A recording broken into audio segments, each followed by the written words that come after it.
Salam Om Swastiastu, Namo Buddhaya, salam kebajikan, selamat siang semuanya.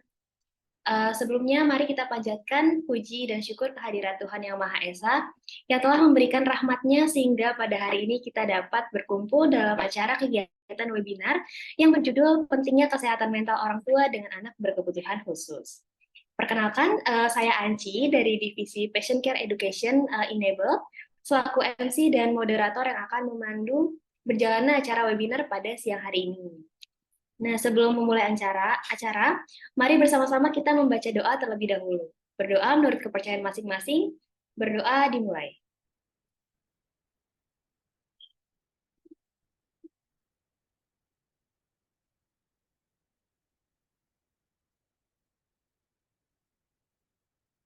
Baik, berdoa dapat dilakukan. Sebelumnya saya akan membacakan profil dari pemateri kita kali ini dulu ya, yaitu Kak Ades Satyaningsih selaku psikolog klinis dari Enable. Nah, Kak Ades ini adalah psikolog klinis yang sudah berpraktek sejak tahun 2017 ya, yang menyediakan layanan uh, bagi masyarakat umum dan juga klien tuli dengan bahasa isyarat Indonesia. Nah, jadi Kak Ades ini bisa memfasilitasi teman-teman enabled yang ingin konsultasi menggunakan bahasa isyarat seperti itu. Kak Ades merupakan sarjana psikologi lulusan Universitas Islam Indonesia pada tahun 2014, kemudian memperoleh gelar Magister Psikologi Profesi Klinis dari Universitas Gadjah Mada di tahun 2017 juga. Nah, Kak Ades juga memiliki fokus minat dalam bidang anak-anak dan keluarga, emosi, trauma, dan disabilitas. Teman-teman Enable juga bisa berkonsultasi langsung nih dengan Kak Ades. Dilihat di link bio Instagram Enable atau dapat juga di kolom chat Zoom ini. Jadi kalau teman-teman ada yang ingin konsultasi langsung nih dengan Kak Ades, bisa langsung aja daftar di link tersebut ya, teman-teman. Nah, luar biasa sekali kan pemateri kita ini. Sepertinya teman-teman Enable juga sudah nggak sabar lagi ya untuk ketemu dengan Kak Ades gitu ya. Baik, tanpa berlama-lama lagi, langsung saja kita sambut pemateri kita, Kak Ades. Halo Kak Ades, apa kabar? Halo Anci, baik Alhamdulillah. Anci apa kabar? Baik, Alhamdulillah. Kak Ades sudah makan siang belum nih Kak Ades? Sudah, Alhamdulillah sudah. Alhamdulillah, baik. Kalau begitu, apakah sudah siap Kak Ades untuk memaparkan materi pada siang hari ini? Boleh. Oke, mari kita mulai ya teman-teman untuk mendengarkan pemaparan materi dari Kak Ade. Silahkan Kak. Oh ya, sebelumnya saya izin untuk share screen terlebih dahulu ya. Dipersilakan Kak Ades. Thank you Anci. Halo, selamat siang semuanya. Assalamualaikum warahmatullahi wabarakatuh.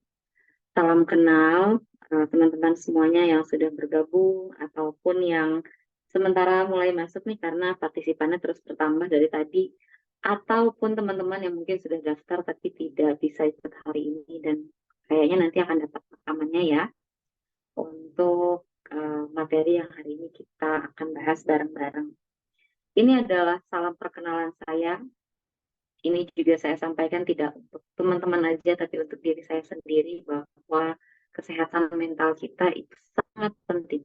Sangat-sangat penting. Sejauh ini perjalanan saya mendampingi banyak sekali klien uh, dengan anak, keluarga, baik yang disabilitas, yang special needs, atau dalam konteks yang umum sekalipun, hal paling penting dalam pengasuhan adalah kesehatan mental orang tuanya. Oke, kita next dulu. Baik.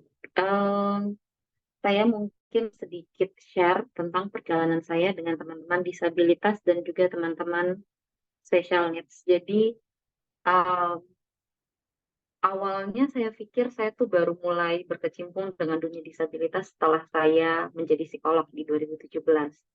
Tapi ternyata kalau kita trace back ke belakang lagi, saya sudah mulai berinteraksi dengan teman-teman disabilitas, special needs ini sejak saya kecil.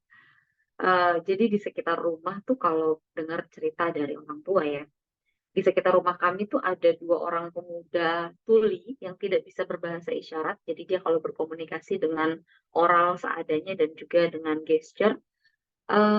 Dan kalau menurut orang tua saya tuh saya termasuk salah satu yang paling mudah berkomunikasi sama dua pemuda tuli. Oh gitu ya. Ternyata udah dari sejak kecil saya berinteraksi dengan mereka.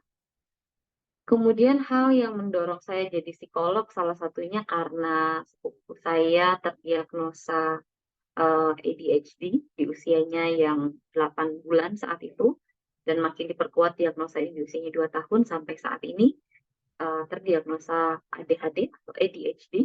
Eh, Hal ini yang mendorong rasa ingin tahu kok bisa ya seorang anak lahir dan terdiagnosa ADHD. Berangkat kemudian waktu S1 ternyata saya baru sadar ketika buat materi ini kemarin, oh iya ya, S1 tuh skripsi saya tentang hubungan antara pengetahuan ibu terhadap keadaan anak dengan pola pengasuhan terhadap anak tunagrahita. Eh, Kalau di trace back seperti ini, oh ternyata banyak ya pengalaman dengan teman-teman disabilitas ataupun special needs. 2015 saya mulai belajar bahasa isyarat di Jogja. Mungkin teman-teman di sini saya lihat tadi ada namanya yang dari Jogja juga. Jadi saya belajarnya di Jogja bahasa isyaratnya. Sejak saat itu akhirnya mulai mendampingi teman-teman tuli, awalnya di Jogja dulu, berkomunikasi, berinteraksi dengan mereka, mencoba untuk campaign psikoedukasi supaya mereka juga paham tentang kesehatan mentalnya. Dan selain itu, saya juga aktif selama masih di Jogja, aktif di komunitas Brilliant. Kalau teman-teman yang di Jogja mungkin tahu, komunitas Brilliant adalah komunitas untuk teman-teman difabel netra. Jadi saya adalah salah satu volunteer yang menjadi teman bisik buat teman-teman difabel netra, supaya ketika kita lagi nonton gitu ya, lagi di bioskop, saya tuh jadi teman bisik yang membisikkan ke mereka visual yang saya lihat di layar. Karena teman-teman difabel netra bisa mendengar percakapan di bioskop ini, tapi tidak bisa melihat gambarnya, maka saya menjadi teman bisik. Kami menjadi mata bagi mereka. Hmm, Kemudian di 2018 saya dipercaya oleh Kementerian Pemuda dan Olahraga Republik Indonesia untuk menjadi psikolog pendamping bagi atlet-atlet Indonesia, tim nasional Indonesia cabang olahraga boccia di ASEAN Para Games yang diadakan di Jakarta. Boccia ini adalah olahraga yang dikhususkan untuk anak-anak cerebral palsy dan anak-anak dengan permasalahan pada 4 area gerak. Jadi yang saya dampingi adalah atlet-atlet uh, cerebral palsy untuk mereka bisa optimal dalam turnamen ASEAN Para Games 2018. Itu mungkin sekilas perjalanan saya dengan teman-teman disabilitas dan juga special needs. Kenapa saya sharing? Karena biasanya ketika saya menangani klien-klien disabilitas, biasanya orang tuanya suka nanya, emang Mbak Adis pernah ngalamin rasanya gimana jadi orang tua yang punya anak special needs? Biasanya saya suka bercanda gitu ya ke klien-klien yang menanyakan seperti ini. Iya Bu, dokter kandungan nggak harus hamil dulu buat jadi dokter kandungan. Dokter gigi nggak harus sakit gigi dulu baru jadi dokter gigi. Jadi tidak harus punya pengalaman tersebut, tapi kami berinteraksi dan mencoba memberikan layanan dengan profesional. Seperti itu mungkin pembukaannya dari saya. Next. Oke. Nah, sebelum kita masuk ke materinya, saya pengen kita sama-sama sepakat. Ini disclaimer dulu ya di awal, bahwa hari ini tuh bukan saya lagi ngajarin atau saya yang ngasih tahu, enggak. Tapi hari ini tuh kita lagi bertukar pikiran dan berbagi pengalaman. Mungkin pengalaman Bapak, Ibu, parents semua di sini jauh lebih banyak daripada saya. Untuk itu, kita berbagi pengalaman di sini. Dan tidak ada baik buruk benar salah. Tidak ada penilaian baik buruk benar salah. Mulai saat ini kita sama-sama belajar untuk menerapkan sesuatu yang sesuai dengan keluarga kita. Jadi bukan, oh ini yang benar nih, oh ini yang salah nih, ini yang salah nggak boleh diterapin di keluarga kita. Bukan. Tapi kita cari mana yang sesuai dengan keadaan keluarga kita. Karena bahkan keadaan keluarga kita dengan keadaan keluarga kakak kita deh, atau sepupu kita, itu mungkin bisa berbeda cara penerapannya. Jadi jangan melihat yang benar dan salah atau baik buruknya, tapi cari yang paling sesuai dengan keadaan keluarga kita. Oke, kita next. Ini saya menampilkan sebuah analogi yang mungkin bisa bantu kita sama-sama belajar tentang apa sih sebenarnya yang sesuai, yang seperti apa yang sesuai. Bukankah yang sesuai atau baik di orang lain boleh kita terapkan di diri kita? Di gambar ini, gambar yang sebelah kanan ada seorang idol dari Korea. Jadi ketika rambutnya berwarna kecoklatan, yang rambutnya panjang ini ya, ketika rambutnya berwarna kecoklatan, ternyata wajahnya tidak kelihatan seger. Justru dia kelihatan jauh lebih dewasa daripada usianya. Tapi ketika rambutnya berwarna gelap, hitam, lipstiknya berwarna merah, dia kelihatan lebih segar, wajahnya kelihatan lebih muda. Ternyata rambut hitam, lipstik merah tuh cocok buat si idol yang sebelah kiri ini. Kalau kita terapkan ke aktris yang sebelah kanan, ternyata rambut hitam, lipstik merah membuat dia kelihatan jauh lebih dewasa daripada usianya. Justru rambut kecoklatan dipotong pendek, lipstik warna pink, itu jauh lebih cocok buat si aktris di sebelah kanan ini. Ini cuman perkara rambut, warna lipstik, warna rambut, potongan rambut, dan lain-lain. Hanya tentang itu aja, kita bisa melihat bahwa sesuatu yang cocok di orang lain, yang sesuai untuk orang lain, belum tentu cocok dan sesuai untuk keadaan kita. Sama, pengasuhan pun seperti itu. Bagaimana interaksi kita dengan anak, terutama anak-anak special needs, sama seperti itu. Yang bisa berhasil di orang lain, tidak menjamin itu bisa berhasil di kita. Begitupun sebaliknya, hal-hal yang bisa berhasil di kita, belum tentu bisa berhasil di orang.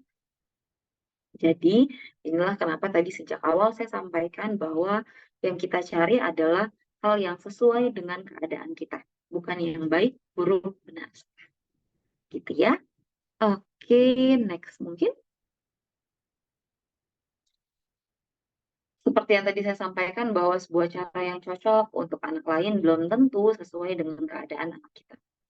Nanti kita akan coba bahas seperti apa sih sebenarnya yang sesuai sama keadaan anak kita dan gimana caranya kita mencari tahu mana yang sesuai dengan anak kita, mana yang cocok dengan anak kita yang mungkin tidak ada di anak lain. Next, ini adalah 5 cara yang bisa kita gunakan untuk mencari tahu mana yang cocok atau sesuai dengan keadaan anak kita, keluarga kita, dan mana yang kayaknya kurang tepat deh buat keadaan anak kita. Kita mulai dari yang paling bawah dulu, tidak membandingkan. Jadi ini yang paling sering terjadi dalam proses pengasuhan di dunia, dimanapun, di semua orang tua. Kayaknya si X kalau diomongin ibunya bisa langsung dengar-dengeran, kok anakku nggak dengar-dengeran ya? Kok anakku nggak patuh ya? Kayaknya membandel nih anak nih. Itu contoh membandingkan. Dan membandingkan tuh nggak cuma ke anak lain. Bisa jadi kita tuh membandingkan anak kita satu sama lain. Misalnya anaknya ada 3. Kita coba untuk bandingin. Kakak, kamu tuh dulu umur segini tuh udah bisa bla bla bla bla bla. Kok kamu nggak bisa sih? Kakak kamu tuh dulu umur segini tuh udah nggak pakai diapers lagi. Kamu tuh udah umur segini masih pakai diapers. Itu juga salah satu contoh membandingkan. Atau yang paling berbahaya justru membandingkan anak kita dengan kita dulu. Nah, ini biasanya kebawa dari orang tuanya. Jadi contoh, mama tuh dulu umur kamu tuh udah bisa buat beli apa-apa ke warung sendirian. Kamu umur segini kudu ditemenin. Mungkin tujuan kita supaya si anak ini mandiri atau supaya si anak ini termotivasi. Tapi bukan seperti itu cara memotivasi anak. Itu bukan cara untuk memotivasi anak. Itu kalau di anak, dari sudut pandang anak, yang diterima adalah keadaanku tidak diterima oleh orang tuaku. Padahal kebutuhan utama seorang anak, kebutuhan paling mendasar seorang anak adalah penerimaan orang tuanya. Kalau orang tuanya tidak bisa menerima keadaan dirinya, inilah yang bisa membuat seorang anak terus mencari perhatian dalam tanda kutip. Atau dia justru mencari perhatian itu di luar, tidak di dalam rumah. Jadi jangan membiasakan untuk membandingkan anak kita dengan anak lain, dengan anak kita yang lainnya, ataupun dengan diri kita sebelumnya. Karena setiap anak itu bertumbuh dengan caranya. Bahkan anak kembar sekalipun. Berbagai penelitian dilakukan ke anak-anak kembar, mereka pun akan bertumbuh dengan caranya masing-masing. Nggak selalu si anak kembar nih yang satu suka wortel, yang satu juga suka wortel. Enggak. Bisa jadi yang satu alergi terhadap wortel. Sederhana seperti itu. Apalagi keadaan emosi yang pasti dinamis. Oke? Jadi yang paling pertama, bagaimana cara mencari kesesuaian sebuah cara yang sesuai dengan anak kita, yang harus kita lakukan adalah tidak membandingkan. Karena kalau udah membandingkan, udah yang kita lihat di anak kita cuma kekurangannya aja. Anakku tuh nggak bisa ini, padahal si ini tuh bisa bla bla bla bla bla. Kalau kita sudah membandingkan, maka fokus kita bukan lagi pada keadaan anak, tapi pada kekurangan anak kita. Jadi yang paling pertama yang bisa kita lakukan adalah mengelola supaya kita tidak terbiasa membandingkan anak dengan siapapun. Yang berikutnya kita masuk ke bagian warna kuning, pengalaman interaksi. Jadi, terutama untuk anak-anak special needs, kita perlu lebih sering merekam di memori kita dan mencoba untuk merecall lagi memori itu. Bagaimana interaksi kita dengan mereka sebelumnya. Saya kasih contoh. Contohnya ke anak Down syndrome. Anak Down syndrome ini, mereka itu punya tendensi egosentris yang cukup tinggi. Bukan karena mereka egois atau mereka emang dianya aja yang nggak mau berbagi, bukan. Itu memang keadaan mentalnya mereka. Salah satu bawaannya anak Down syndrome adalah tingkat egosentrisnya cukup tinggi. Kalau pada anak-anak lainnya, biasanya di usia 6-7 tahun, ketika mereka mulai masuk usia sekolah, mereka belajar untuk sharing. Karena mereka sudah mengenal lingkungan sosial yang jauh lebih luas. Tapi, untuk anak-anak Down syndrome, mungkin di usia kronologis mereka, di usia mereka yang 20 tahun, 30 tahun, masih sangat sulit untuk sharing dengan orang lain. Egosentrisnya masih sangat tinggi. Dan itu menjadi salah satu kekhasannya anak-anak Down syndrome. Sehingga ketika mereka sebelumnya tidak nyaman untuk share barang-barangnya atau apa yang dia punya dengan orang lain, jangan menuntut mereka untuk share karena kemarin kan udah dibilangin kamu tuh harusnya sharing sama temenmu. Gak bisa. Karena sharing di anak Down syndrome itu kalau dipaksakan akan mengganggu rasa aman dalam dirinya. Anak-anak Down syndrome itu punya kecenderungan untuk pengen merasa memiliki terhadap sesuatu. Maka kalau kita memaksakan, kan kemarin mama udah bilang, kalau kamu tuh harus sharing sama temenmu. Nggak bisa.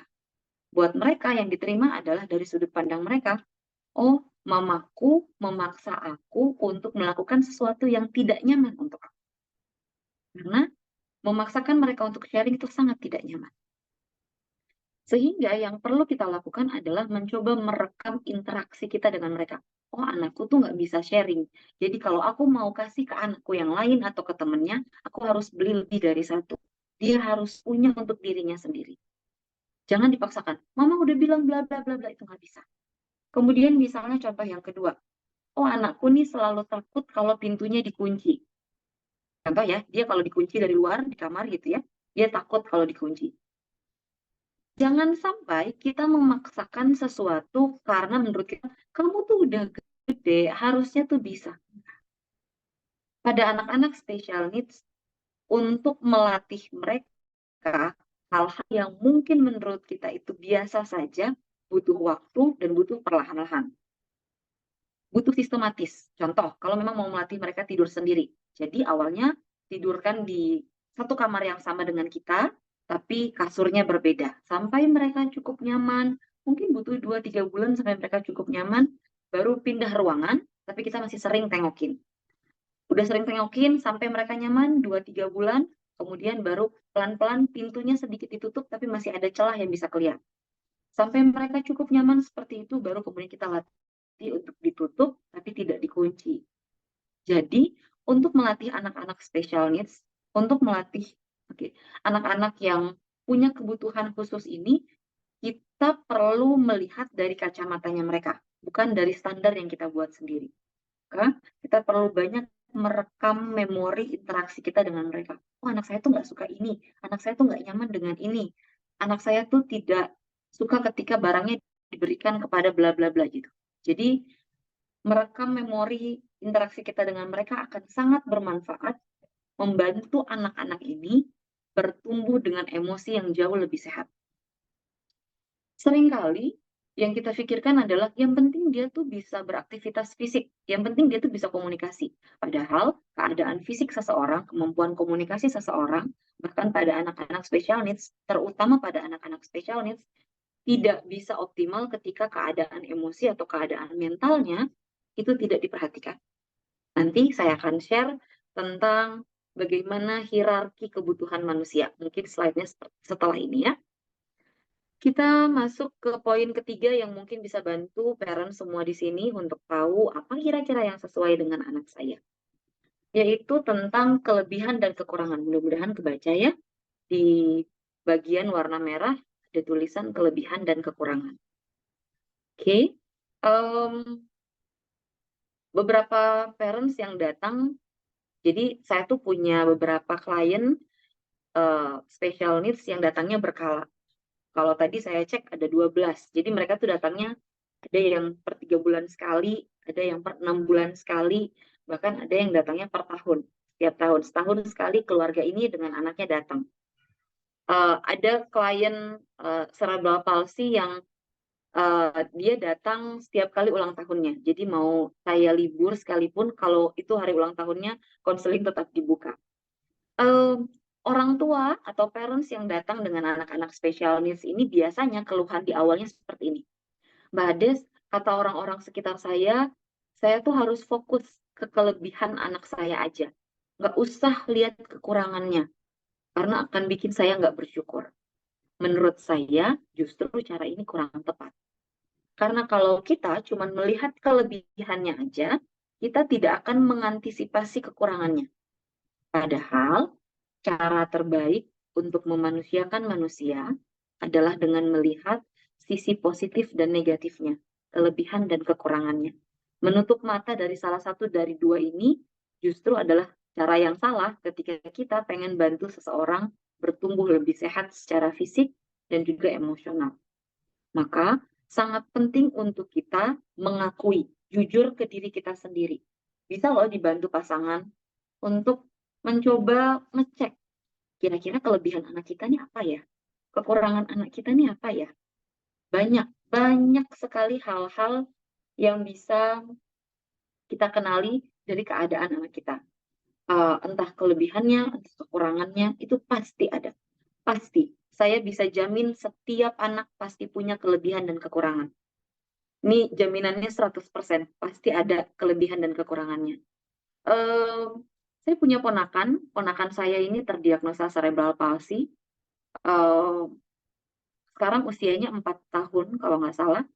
Dan salah satu kelebihannya adalah ponakan saya ini, dia adalah anak yang sangat sabar. Jadi kadang kalau keadaannya tuh dia lagi di tempat yang cukup gerah gitu ya, dia bukan anak yang cranky, gitu. Ya, nggak yang langsung nangis, meraung-raung tuh enggak.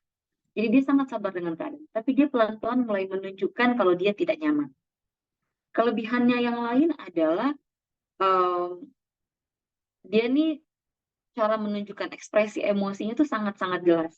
Jadi kalau ada orang yang dia benar-benar gak nyaman, kelihatan dari ekspresi wajahnya. Jadi dia sangat-sangat ekspresif.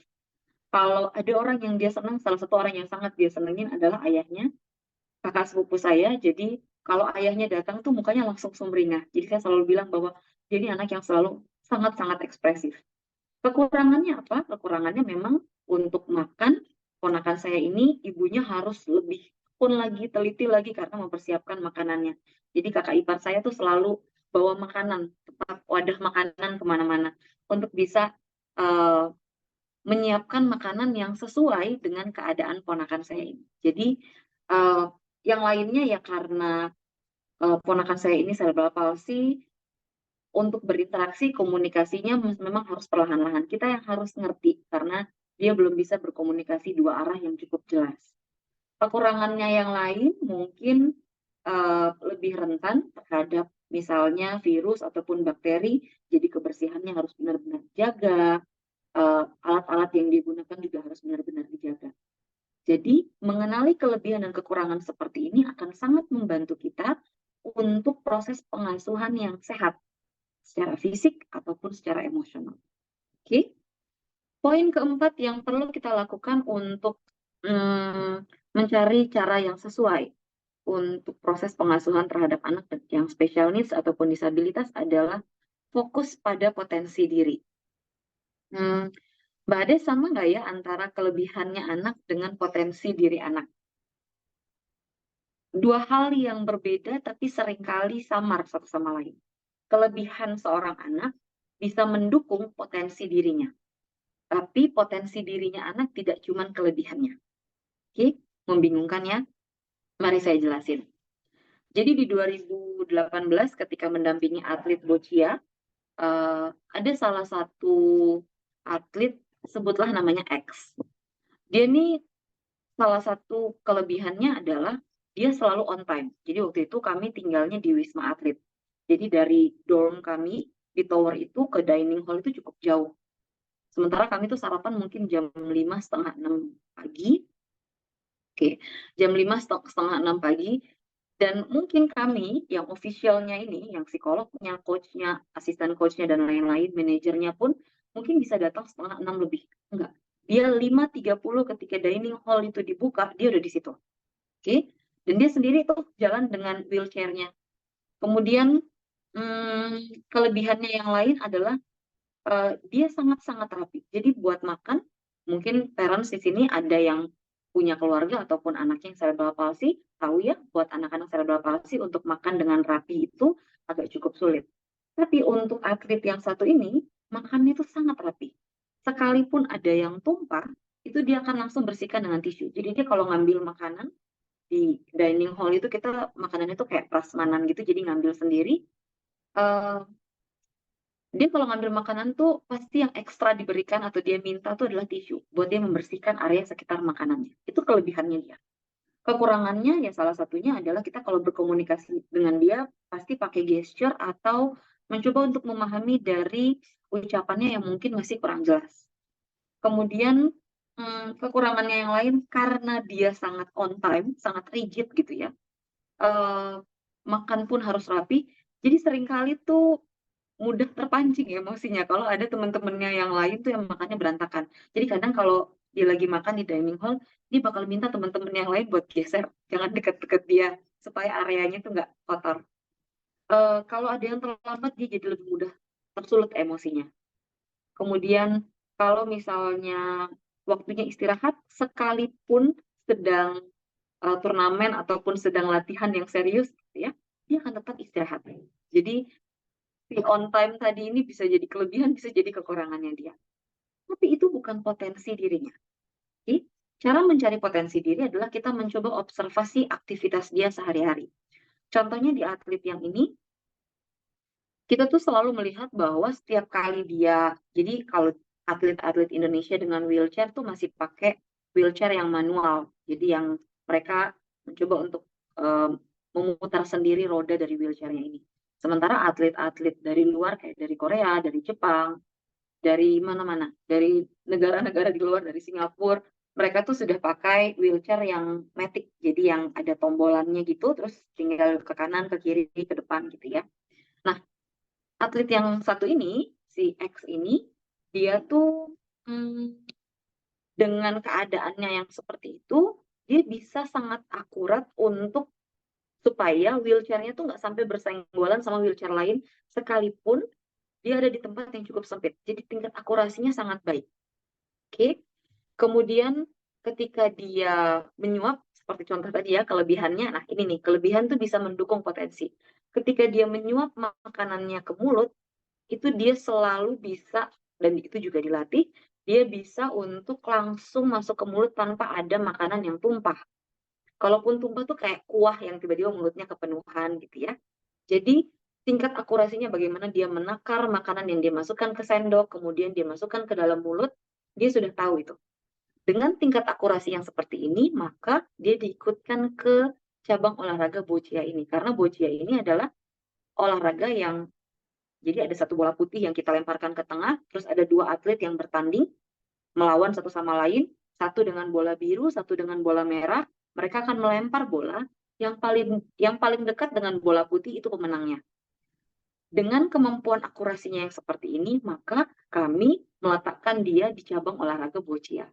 Karena dia mampu untuk mengukur seberapa jauh dia harus melempar bolanya dan dengan tekanan yang seperti apa dari tangannya. Itu cara untuk mengenali potensi diri pada anak. Terus gimana dong Mbak Adis? Apakah saya harus mengikutkan anak saya ke cabang olahraga? Enggak.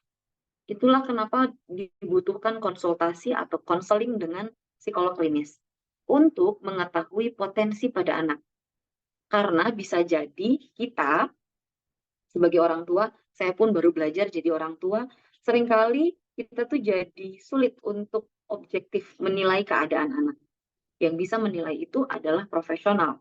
Bisa ke dokter anak, bisa ke psikolog klinis, kemanapun. Yang penting bisa membantu anak-anak kita untuk ketemu potensi dirinya apa. Supaya dia juga punya value di dalam dirinya. Tidak hanya dilihat sebagai anak dengan special needs, tapi juga anak yang punya potensi dalam dirinya dan menumbuhkan rasa bangga terhadap dirinya sendiri. Percaya deh, anak-anak yang sudah ketemu potensi dirinya, itu akan jauh lebih mudah mengendalikan emosinya dibandingkan anak-anak yang belum. Karena dengan mengenali potensi diri, mereka tahu bahwa ada sesuatu yang berharga, ada sesuatu yang bisa mereka banggakan dari dalam diri mereka sendiri. Nggak perlu ke anak-anak, kita deh sebagai orang tua. Ketika kita tahu ada value positif dalam diri kita, pasti kita jadi lebih mudah untuk beradaptasi, lebih percaya diri untuk tampil di depan orang lain. Hal-hal seperti ini juga bisa untuk kita terapkan kepada anak. Kemudian yang terakhir adalah mengenali kebutuhan anak. Setelah kita jalan tadi ya, tidak membandingkan dulu deh yang paling pertama tuh. Nggak membandingkan anak dengan siapapun. Dengan kakaknya, adiknya, dengan tetangga, dengan ibu bapaknya, enggak. Jangan sama sekali. Setelah kita tidak membandingkannya, kita naik level untuk mencoba merekam lagi interaksi kita sama mereka tuh seperti apa sih selama ini. Dan sudah 2 hal ini kita pegang, baru kemudian kita masuk mengenali kelebihan dan kekurangannya. Setelah itu baru kita masuk, sudah ketemu nih kelebihan dan kekurangannya, kita masuk ke potensi dirinya. 4 hal ini sudah kita kenali, kita lakukan, kita terapkan ke anak kita, baru kemudian yang terakhir kita mencoba untuk mengenali kebutuhannya. Oke, saya udah tahu nih, potensi anak saya tuh A, B, C, D, E, F, G. Kekurangan dan kelebihan itu bla bla bla bla bla. Dari interaksi saya dengan dia tidak nyaman kalau bla bla bla, tapi dia sangat suka kalau bla bla bla bla bla. Oke, setelah semua data ini kita punya, baru kemudian kita bisa mengenali, menetapkan, oke, anak saya tuh butuh A, B, C. Jadi, cara untuk membaca gambar yang ada di depan parent saat ini adalah dari bawah, dari tidak membandingkan, terus sampai mengenali kebutuhannya. Kalau di kebutuhannya misalnya kita nggak ketemu nih, nggak ketemu Mbak Ades, sulit untuk saya tuh mengenali kebutuhan anak saya. Yang perlu dilakukan bukan mundur, tapi muter balik lagi. Kolom yang warna merah ini, kalau kita tidak bisa mengenali kebutuhannya, maka kita turun ke bawah, tidak membandingkan. Oke, kita cek lagi, ada nggak nih kita membandingkan anak kita dengan kakaknya, adiknya, dengan diri kita, ataupun dengan anak lain. Kalau nggak ada, naik lagi ke atas, pengalaman interaksinya seperti apa. Ada nggak ya hal-hal yang sebenarnya dia tidak suka tapi kita belum ingat atau kita lupa? Ada hal-hal yang mungkin dia sangat sukai tapi dia lupa, tapi kita lupa, itu coba diingat kembali. Kemudian naik lagi ke atas, jadi muter terus. Seharusnya gambarnya ini bulat gitu ya. Jadi ini adalah sebuah siklus. Kalau ada yang kita bingung, misalnya kita ketika mengenali potensi dirinya ini kita bingung. Saya nggak ketemu nih potensi diri anak saya. Yang perlu kita lakukan adalah mulai lagi dari awal, tidak membandingkan. Jadi kalau kita mentok di satu tahapan, maka kita mulai lagi dari awal. Tidak membandingkan, ingat lagi pengalaman interaksinya, kenali kelebihan dan kekurangannya. Gitu terus. Oke? Okay? Itu mungkin untuk siklus yang di slide ini. Kita next dulu karena ternyata sudah cukup banyak pertanyaan supaya semuanya bisa terjawab ya. Next. Oke, ini yang tadi saya sempat sampaikan bahwa ada hierarki kebutuhan manusia. Ini disampaikan teori yang disampaikan oleh Abraham Maslow, salah satu tokoh besar di dalam dunia psikologi. Kami gunakan di hampir semua jenis layanan psikologi. Jadi kita kalau misalnya mau konseling ke klien, yang kita cek itu lebih dulu adalah hierarki kebutuhannya klien yang sedang kita hadapi. Kira-kira dia yang paling bawah. Jadi kita mulai dari yang paling bawah, dari bagian merah gelap ini, kemudian ke merah yang sedikit terang, safety needs-nya, baru kemudian ke love and belonging, ke self-esteem-nya, baru yang terakhir adalah self-actualization-nya. Jadi yang paling mendasar, kalau kita mau membantu anak kita untuk mengembangkan potensinya, untuk berkembang dengan baik, untuk tumbuh sesuai dengan caranya, maka yang perlu kita lakukan adalah memastikan step by step dari hierarchy of needs-nya Maslow ini terpenuhi. Paling bawah dulu deh, parents. Kita cek udara, oke, apakah udara di sekitar, jadi udara tuh ya udah kan oksigen tinggal dihirup, nggak seperti itu ya, tapi apakah udara di sekitar anak kita ini cukup sehat.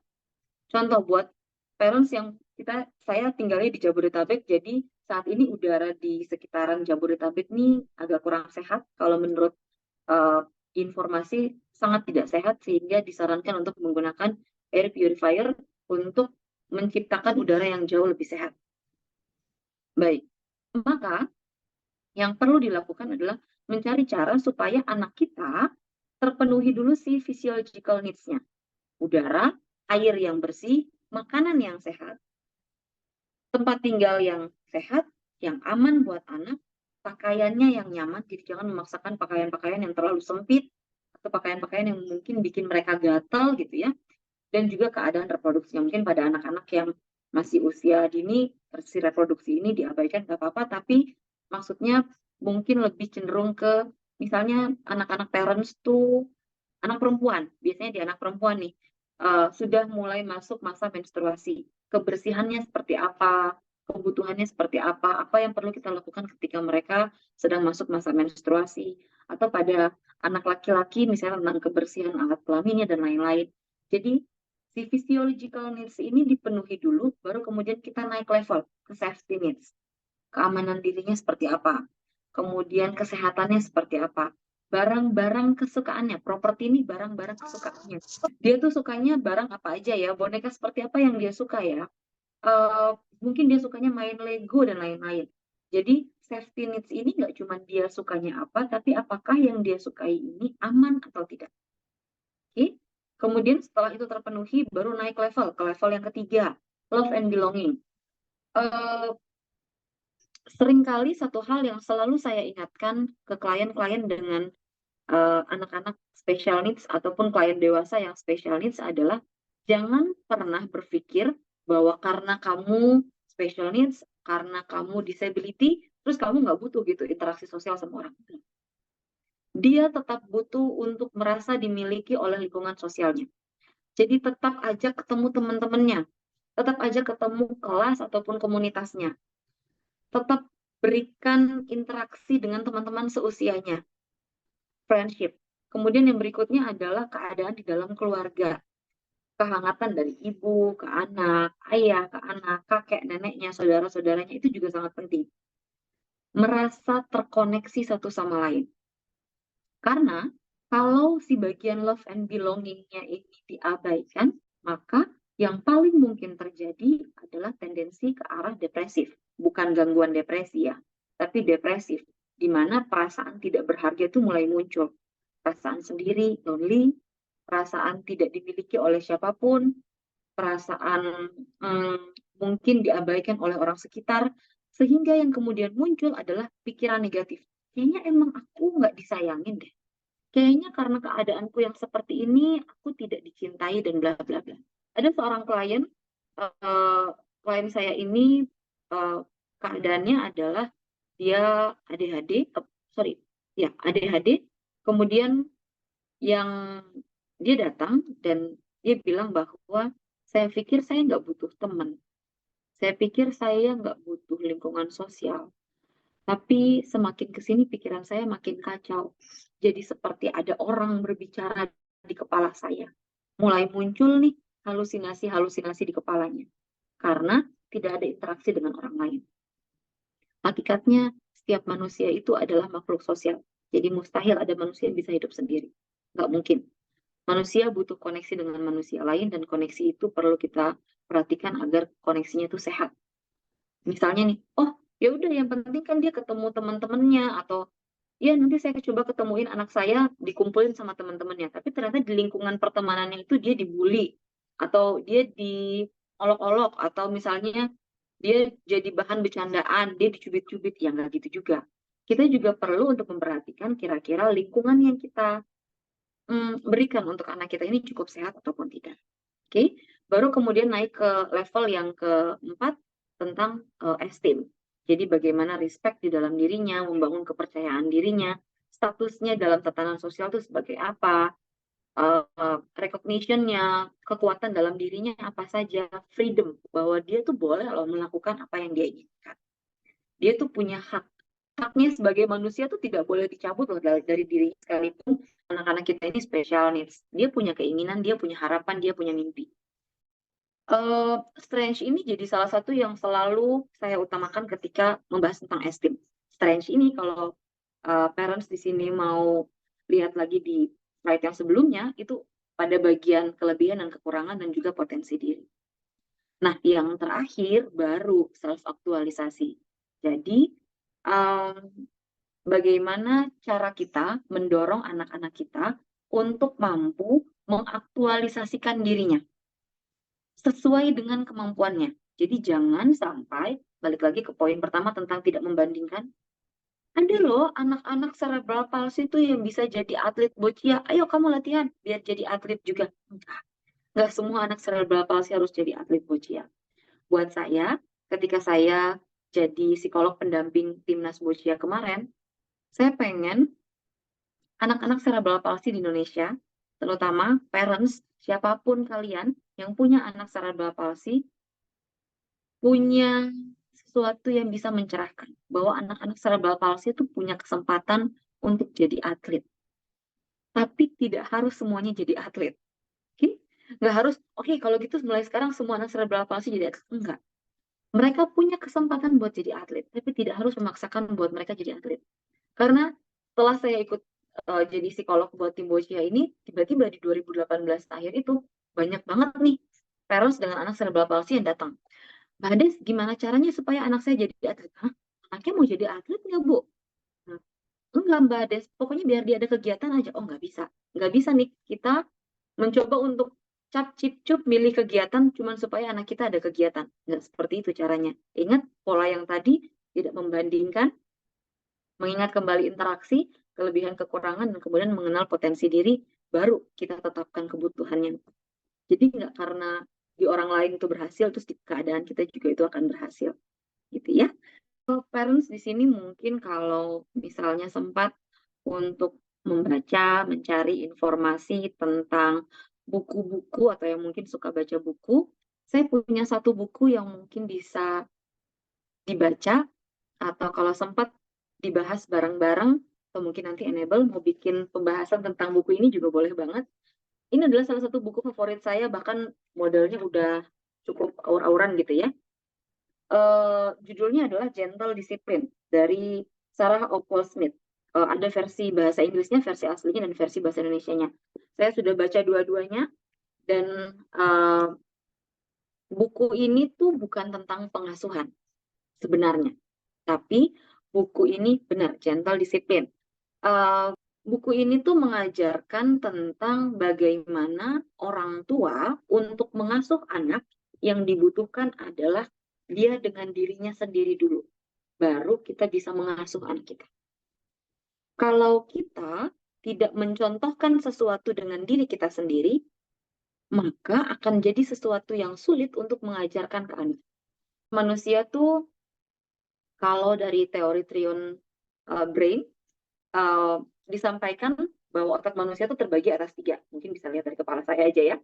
Otak bagian bawah itu sering disebut dengan reptilian brain atau otak yang mungkin mencetuskan hal-hal yang diinginkan. Jadi itu adalah dasarnya. Kemudian otak bagian tengah ini adalah mammalian brain atau bisa disebut juga dengan limbic brain. Ini yang mencoba untuk mengendalikan keinginan kita, harapan kita, dan lain-lain. Sementara otak bagian atas, di bagian sini nih, yang bentuknya tuh kayak, apa namanya, berlekuk-lekuk, itu namanya neokortex. Ini yang mengatur logika. Percaya nggak percaya bahwa otak bagian bawah, si reptilian brain ini, cairan yang datang dari otak bagian bawah itu lebih cepat ke neokortex dibandingkan cairan dari neokortex ke reptilian brain. yang berarti atau sederhananya kita bisa sampaikan bahwa kebutuhan dasar manusia atau emosinya manusia yang ada di bagian bawah sini itu berpengaruh lebih besar terhadap logikanya dibandingkan logika terhadap emosi. Oke? Apalagi di anak-anak yang kemampuan berpikirnya masih pelan-pelan terbentuk. Otaknya masih pelan-pelan untuk mencerna apa sebenarnya. Logikanya masih pelan-pelan terbentuk. Jadi kalau kita mau ngajarin mereka, jadi gini nak caranya. Kamu tuh kalau makan harus bla bla bla bla bla bla bla. Yang nggak bisa. Yang lebih berperan besar tuh si reptilian brain-nya. Jadi kalau kita memasukkan sesuatu ke neokorteksnya, iya mungkin masuk, tapi nggak akan sebegitu berpengaruh. Capek di kita doang. Dan akhirnya kita akan mikir, kemarin tuh aku udah ngomongin ke anakku, tapi kok dia nggak mau dengerin ya? Bukan nggak mau dengerin, parents. Tapi sulit untuk mengontrol, untuk neokorteks kita mengontrol sesuatu yang ada di sini. Karena sebenarnya yang paling penting adalah emosinya. Terus gimana Mbak Ades? Caranya supaya kita bisa membantu anak-anak kita bertumbuh dengan caranya, tapi lewat emosi. Cara paling mudah adalah dengan mencontohkannya. Kalau parents mau anak-anak kita sayang dengan dirinya, maka contohkan bagaimana parents mencintai diri sendiri. Kalau parents mau anak-anak kita belajar bagaimana caranya merawat diri, maka contohkan bagaimana cara kita merawat diri. Jangan sampai nih kayak gini. Paling sering terjadi. Kamu tuh mbok diganti bajunya. Mama kan udah bilang ganti bajunya. Mandi kalau sore. Mama tuh sampai seharian nggak mandi loh buat ngurusin kamu. Saya tahu itu perjuangan kita sebagai orang tua. Sama, saya juga orang tua. Saya juga masih banyak tuh kelepasan-kelepasan yang seperti itu. Terus, yang terjadi adalah saya coba cek lagi. Gimana caranya saya minta dia untuk merawat diri kalau saya aja nggak merawat diri saya sendiri. Jadi hal yang paling penting dalam pengasuhan, entah anak kita bisa berkomunikasi dua arah ataupun tidak bisa berkomunikasi dua arah, adalah mencontohkannya. Oke? Ingat bahwa anak kita itu lahir sebagai titipan dari Tuhan, dan mereka itu lahir dengan segala kelebihan dan kekurangannya. Maaf, jangan sampai kita berpikir bahwa nggak bisa, dia tuh nggak bisa apa-apa. Nggak bisa, dia tuh harus ditolong, harus dibantu terus, dia tuh harus nyusahin dan bla bla bla. Enggak sama sekali. Lumba-lumba aja, kalau dilatih buat berhitung, yang di Ancol mungkin ada yang pernah lihat, lumba-lumba atau hewan-hewan aja bisa gitu. Jadi jangan sampai merendahkan kemampuan anak-anak kita. Special needs sekalipun, enggak, anak-anak kita tuh jauh lebih berharga. Jangan merendahkan kemampuan anak-anak kita untuk mencontoh. Oke? Okay? Saya selalu pakai analogi lumba-lumba ini ke klien-klien saya yang spesial, yang punya anak special needs. Jangan Bapak Ibu. Anak Bapak Ibu itu jauh lebih berharga. Anak Bapak itu jauh lebih cerdas dan mereka tuh punya kemampuan yang mungkin kita belum tahu. Jadi jangan menyamakan mereka bahwa mereka tuh tidak bisa apa-apa. Enggak. Mereka tuh bisa. Yang paling bisa kita lakukan untuk bantu mereka adalah mencoba untuk mencontohkannya. Saya udah contohin Mbak Ades kemarin, tapi dia nggak bisa. Oh, nggak bisa dong. Masa contohin sekali itu kita berharap bahwa dia langsung akan berubah? Enggak.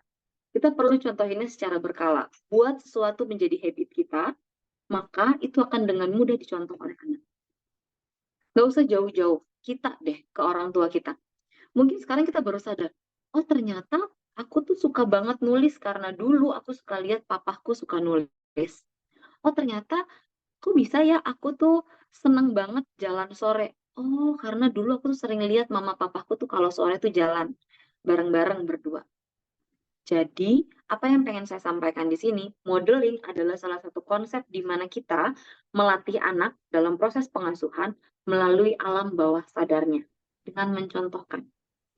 Dan mencontohkan ini atau modeling ini menjadi salah satu trik pengasuhan yang paling bertahan lama dan paling kuat bertahan di memorinya anak. Sehingga cara terbaik untuk melatih anak untuk menemukan potensi dirinya, mengaktualisasi dirinya adalah dengan mencontohkannya ke diri kita sendiri. Oke, okay? Next. Ada pertanyaan, gimana kalau misalnya anak saya tidak bisa berkomunikasi dua arah? Sesuatu yang datangnya dari hati akan sampai ke hati, sesuatu yang datangnya dari logika akan sampai ke logika. Jadi kita perlu lihat anak kita ini perlu pakai cara yang mana. Kalau kita pakai cara yang logika ke logika nggak nyampe, berarti kita perlu dari hati ke hati. Gimana caranya dari hati ke hati? Kitanya sendiri sudah yakin belum dengan apa yang kita sampaikan? Jangan-jangan kita belum yakin dengan apa yang kita sampaikan. Kemudian yang kedua, cara untuk berkomunikasi dengan anak-anak yang mungkin sulit untuk apa namanya berkomunikasi dua arah. Saya kasih contoh ya. Cara yang pertama, cara yang pertama, saya mau ngasih buku ini. Cara yang pertama adalah, halo, ini buku untuk kamu. Oke. Cara yang kedua adalah, nih buku buat kamu. Oke. Parents yang sedang melihat mungkin bisa kasih komen. Mana cara yang lebih enak? Yang pertama ataupun yang kedua? Bisa tuliskan di kolom chat.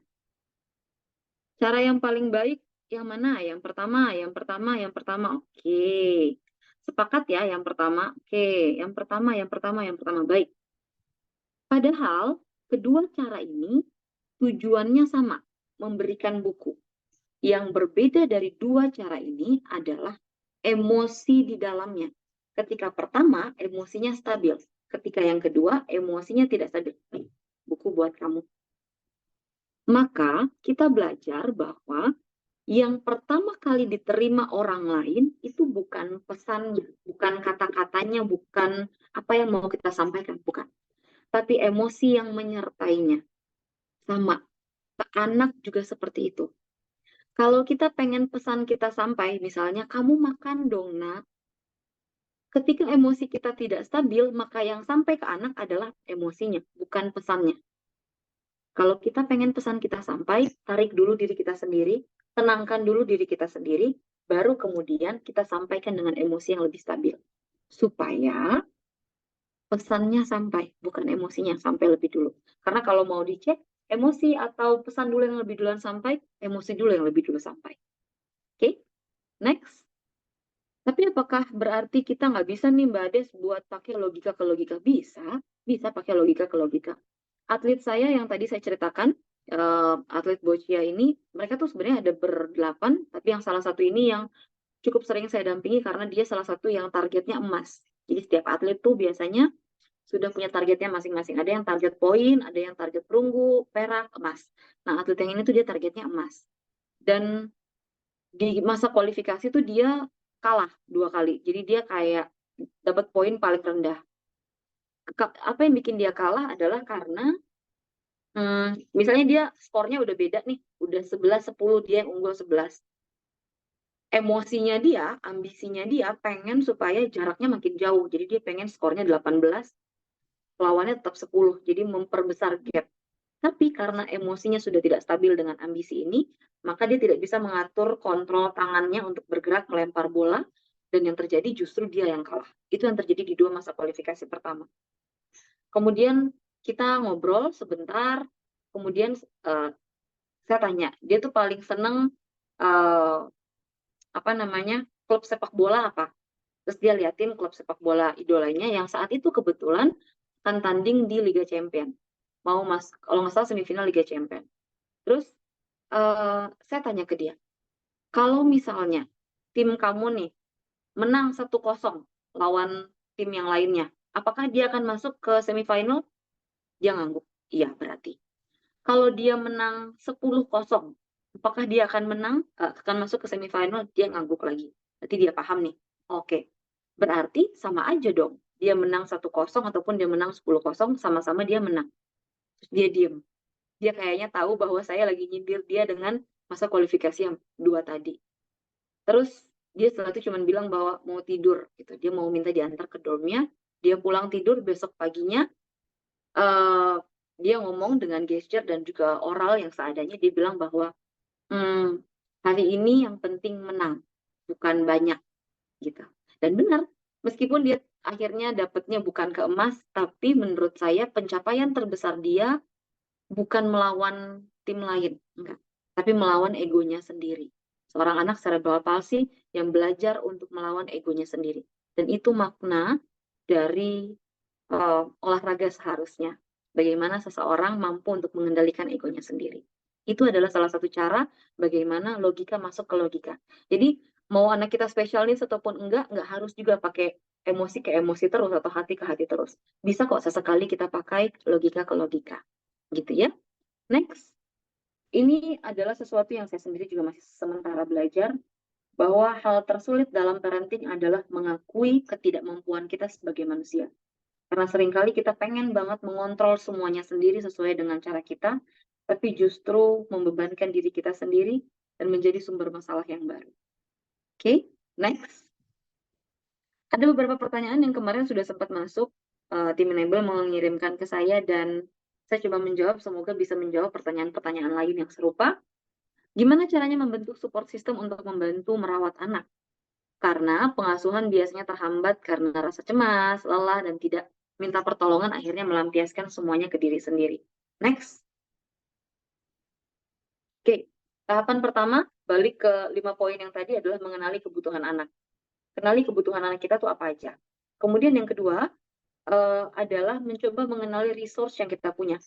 Misalnya, oh, saya tuh di dalam rumah punya suami, atau punya istri, atau punya kakak, punya adik, kakak ipar, adik ipar, punya orang tua, punya mertua, punya mbak di rumah, atau siapapun.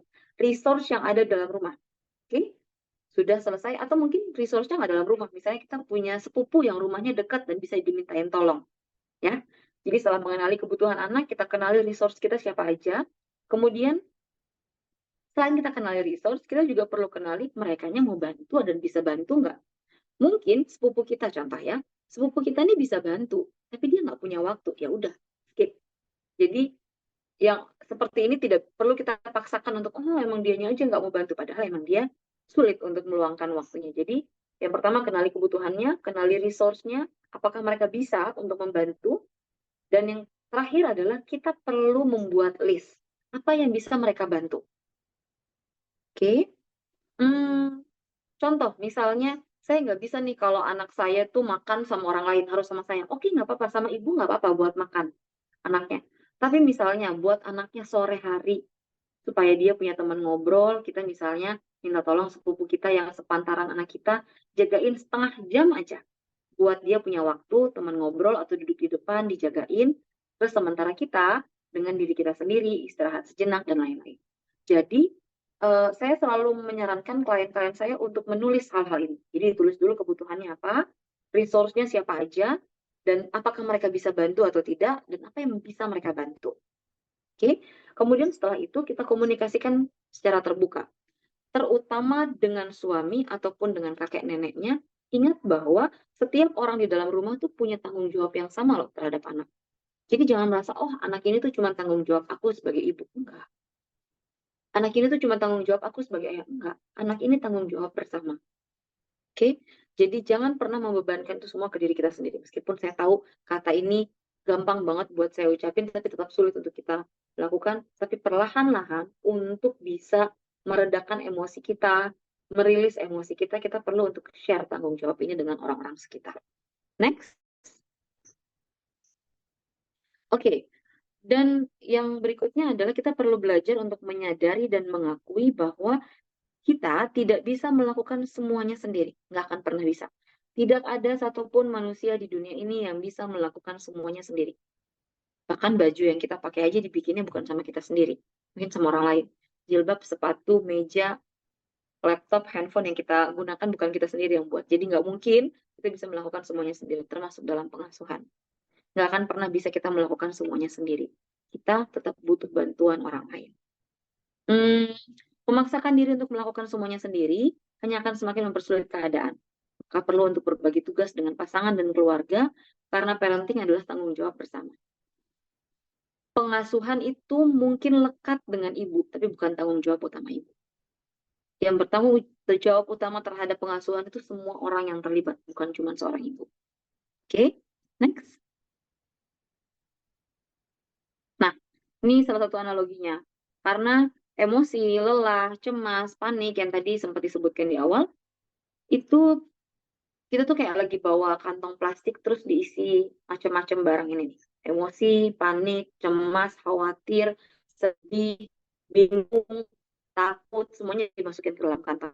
Next, kalau kantong kita bisa terus untuk menampung semua emosi kita. Gimana kalau ternyata dia sudah mendekat di dalam situ, merekam di dalam situ, menjadi sesuatu yang baunya tidak enak, tumpah kemana-mana, baunya tidak enak, bukan berarti kita yang baunya tidak enak, lebih cenderung bau tidak enak ini adalah logika, bahwa ketika emosi itu terus-menerus kita simpan, kita rekam, itu tidak enak itu muncul dalam bentuk uh, perilaku-perilaku ataupun letupan-letupan kecil. Kita tiba-tiba bisa nangis sendiri, kita tiba-tiba bisa teriak sendiri, atau kita bisa marah-marah ke anak kita, padahal anak kita juga nggak ngapa-ngapain. Jadi hal-hal seperti ini yang perlu diantisipasi. Saya selalu mengumpamakan manusia itu seperti balon. Udara di dalamnya ataupun gas di dalamnya itu adalah emosinya manusia. Jadi kalau emosinya terus ditahan, ditahan, ditahan, ditahan, ditahan, dan akhirnya si balon ini makin membesar, tanpa emosinya atau udara atau gasnya itu dikeluarkan lewat jalur yang tepat, lewat lubang yang sesuai, maka yang terjadi adalah balon ini bisa pecah kapan saja, yang kita nggak bisa kontrol. Balon ini bisa pecah dan mungkin dampaknya bukan cuma ke kita, tapi juga ke anak kita. Oke, next. Rutinitas apa yang perlu dilakukan untuk menjaga kesehatan psikologis orang tua yang punya anak berkebutuhan khusus? Next. Oke, sebelum time management, yang diperlukan adalah pacaran, Bapak, Ibu, parents, yang dibutuhkan adalah pacaran antar orang tuanya. Seringkali kita memposisikan diri kita di dalam rumah sebagai saya ibunya si anak, kamu ayahnya si anak. Padahal peran kita di dalam rumah tuh banyak. Peran kita di dalam rumah tuh termasuk suami istri, kekasih untuk satu sama lain. Sementara banyak sekali waktu kita yang kita habiskan hanya untuk peran kita sebagai orang tua. Berkomunikasilah dengan pasangan sebagai kekasih. Kamu sudah makan belum sayang? Kamu akhirnya ini kelihatan capek banget. Sayang, aku mau cerita deh sama kamu, bla bla bla bla bla. Jadi saling berkomunikasi sebagai pasangan, sebagai kekasih itu yang paling dibutuhkan. Kemudian kunci utama berikutnya adalah time management. Mungkin sebagian besar waktu kita habis untuk mengasuh anak-anak kita. Tapi bukan berarti kita mengabaikan peran-peran kita yang lain. Peran kita di dalam rumah tuh banyak banget. Peran sebagai orang tua mungkin, peran sebagai pasangan, peran sebagai anak, menantu, adik, kakak ipar, tetangga. Banyak banget peran kita di dalam rumah. Dan yang paling penting adalah peran kita sebagai diri kita sendiri. Yang berarti kita perlu meluangkan waktu untuk memberikan atau memenuhi kebutuhan kita bagi diri kita sendiri. Saya tuh butuhnya apa? Oh, saya tuh butuhnya istirahat dulu. Saya tuh butuh ketemu teman saya. Saya tuh butuh untuk terkoneksi dengan orang-orang di sekitar saya. Boleh, boleh banget. Oke, next. Tapi gimana caranya untuk membagi? Ya, kita harus mengelola waktunya. Waktunya tuh nggak harus, oke, 8 jam buat diri saya sendiri, 8 jam buat suami, 8 jam buat anak. Nggak harus seperti itu. Tidak harus uh, waktunya tuh benar-benar saklek sesuai kuantitas, tapi yang terpenting adalah kualitasnya. Karena seringkali masalah di dalam rumah itu muncul bukan karena masalah itu diada-adain sama orang-orang di dalam rumah, enggak. Tapi justru karena pembagian peran yang timpang, yang tidak seimbang antara satu sama lain. Oke, next. Nah, ini adalah salah satu matriks yang biasanya saya gunakan ke klien-klien saya. Saya pun sering menggunakannya, jadi dulu tuh saya selalu nulis setiap pagi. Apa yang mau saya lakukan, saya bikin list dulu, kemudian saya masukkan ke 4 kolom Eisenhower Matrix ini. Tapi karena terlalu sering menggunakan itu, jadi sekarang saya nggak perlu nulis lagi, saya tinggal mencoba membayangkan, oh ini, oke, ini masuk ke hijau, ini masuk ke orange, ini masuk ke biru, ini masuk ke merah. Gitu. Jadi semakin sering kita gunakan, semakin mudah kita mengingatnya. Setiap pagi usahakan untuk melakukan ini. Biasanya saya menganjurkan ketika bangun pagi, sudah bersih-bersih dan lain-lain, kita mulai untuk membuat to-do list. Apa aja nih mau kita lakukan? Mana yang urgent, mendesak dan juga penting, itu yang harus kita lakukan segera. Mana yang penting tapi tidak mendesak, kita jadwalkan nanti. Mana yang tidak penting tapi mendesak, itu yang kita delegasikan, yang kita share dengan orang-orang lain sekitar kita. Terus mana yang nggak penting dan tidak mendesak, ya udah itu kita delete dulu. Jangan sampai justru yang melelahkan yang bagian D ini. Dan paling seringnya yang paling melelahkan kita justru si bagian C dan D. Karena kita berusaha tampung bagian C dan D yang biru dan merah ini ke bagian A yang hijau. Sehingga akhirnya kita kelimpungan sendiri. Apakah si Eisenhower Matrix ini statis? Enggak. Dia sangat dinamis.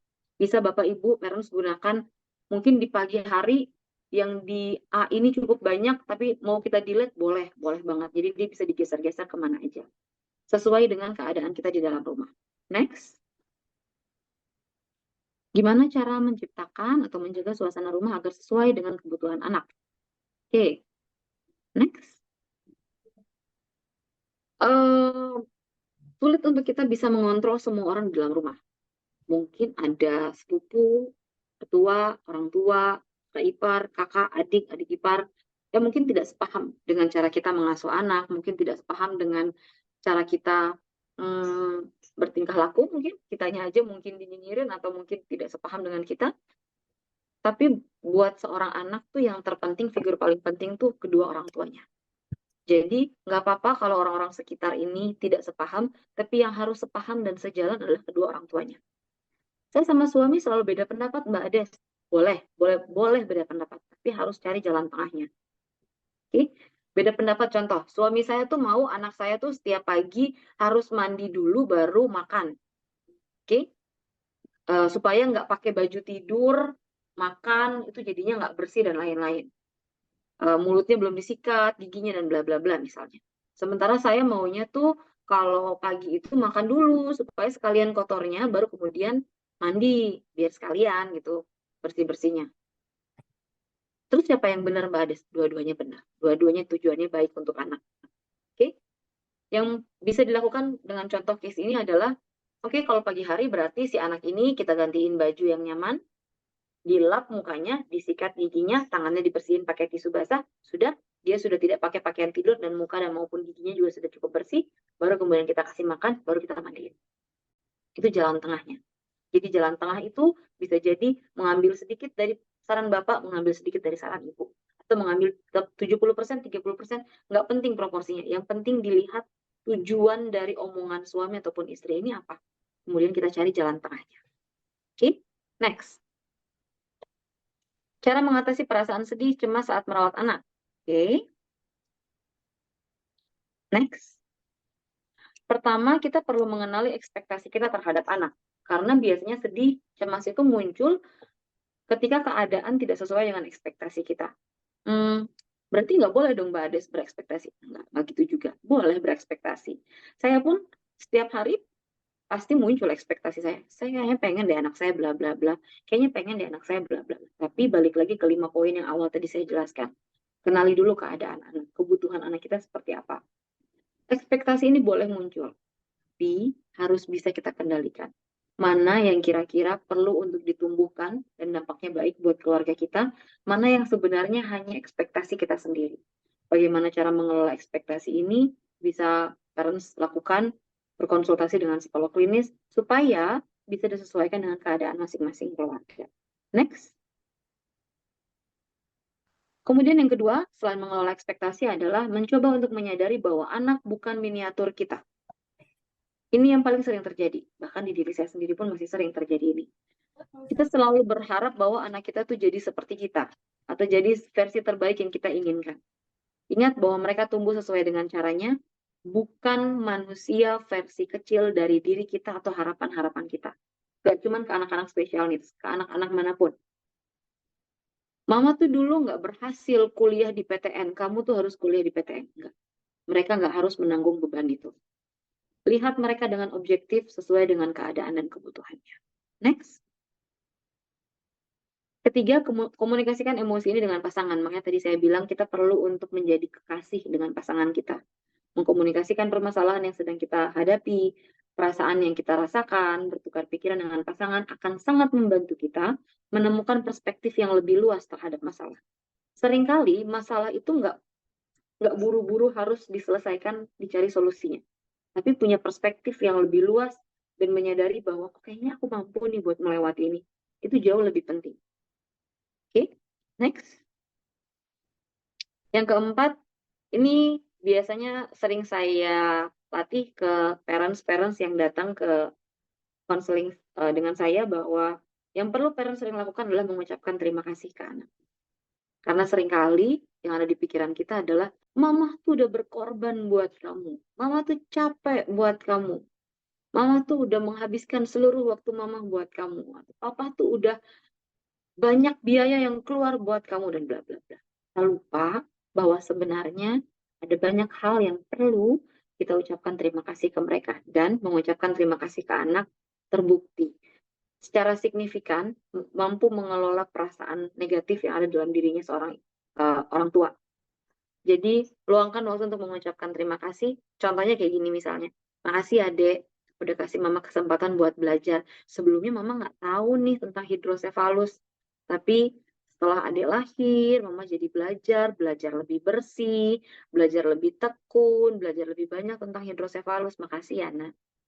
Atau mungkin ayahnya bisa bilang, makasih ya, Nak, sudah sabar ngadepin papa yang masih banyak kurangnya. Papa masih sering marah-marah. Terima kasih kamu sudah sangat sabar dan masih tetap mau meluk papa. Jadi sering-sering ucapkan terima kasih ke anak, itu akan sangat membantu kita untuk switching emosi kita dari yang awalnya negatif menjadi lebih positif. Oke, next. Oke, izinkan diri kita untuk merasa sedih dan khawatir. Karena keduanya memang bukan emosi yang positif, tapi bukan berarti nggak bisa dirasakan. Hmm, emosinya manusia tuh seringkali tuh kita lagi sedih ataupun khawatir, terus kita abaikan. Nggak boleh aku sedih, nggak boleh khawatir, nggak boleh panik. Justru ketika kita melawan emosi ini, dia mengendap dan berkembang biak dan bisa meledak kapan saja. Maka yang perlu kita lakukan adalah mengizinkan diri kita merasakan itu. Nggak apa-apa lo sedih, nggak apa-apa lo nangis, nggak apa-apa khawatir, nggak apa-apa cemas. Ya, lanjut. Oke, peran kesehatan psikologis orang tua terhadap proses kesembuhan anak. Next.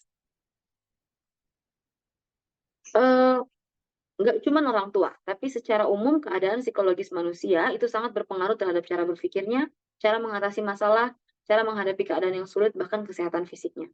Banyak banget kesehatan fisik, keadaan fisik manusia, penyakit-penyakit fisik yang muncul, itu sebenarnya datangnya dari permasalahan psikologis. Stres, tiba-tiba pusing, mual, nggak bisa makan, emahnya kambuh atau GERD-nya kambuh, ya udah akhirnya masuk rumah sakit tipes atau dan lain-lain. Jadi stres ataupun permasalahan psikologis yang dialami oleh manusia itu sangat berpengaruh terhadap banyak hal. Jadi jangan pernah menyepelekan keadaan psikologis kita. Next. Oke, ini mungkin ada satu contoh tapi nanti aja. Next. Supaya kita next. Oke.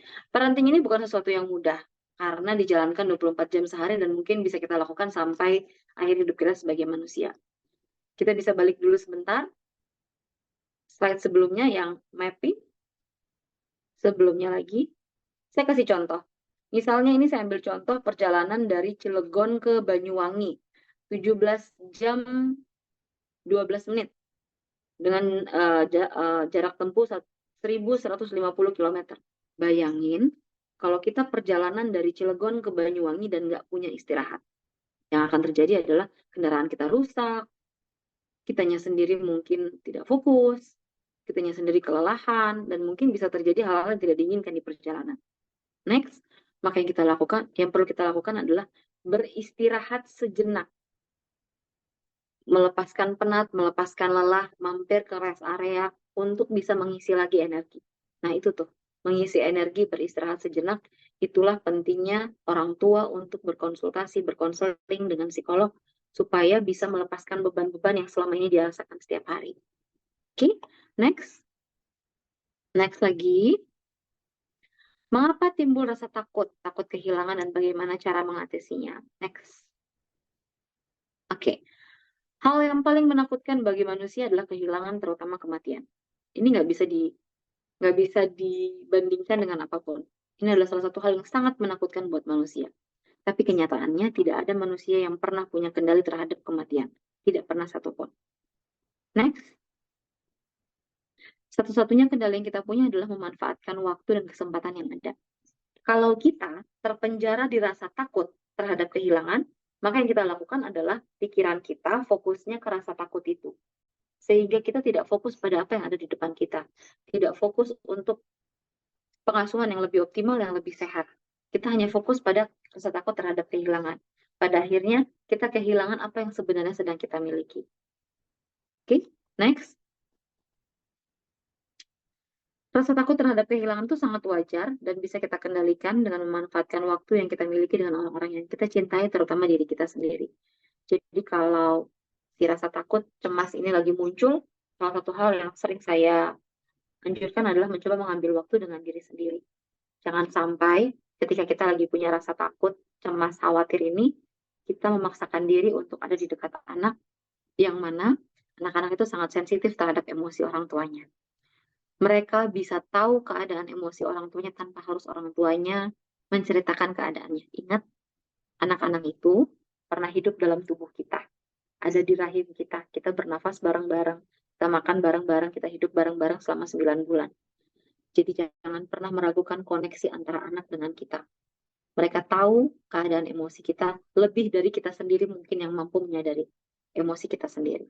Oke, next. Ketika ke-trigger dengan peristiwa anak lain yang serupa. Oke, next.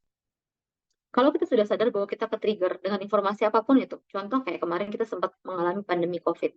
Kalau kita ke-trigger dengan informasinya, maka yang paling pertama kita perlu lakukan adalah mengambil jarak dari media sosial.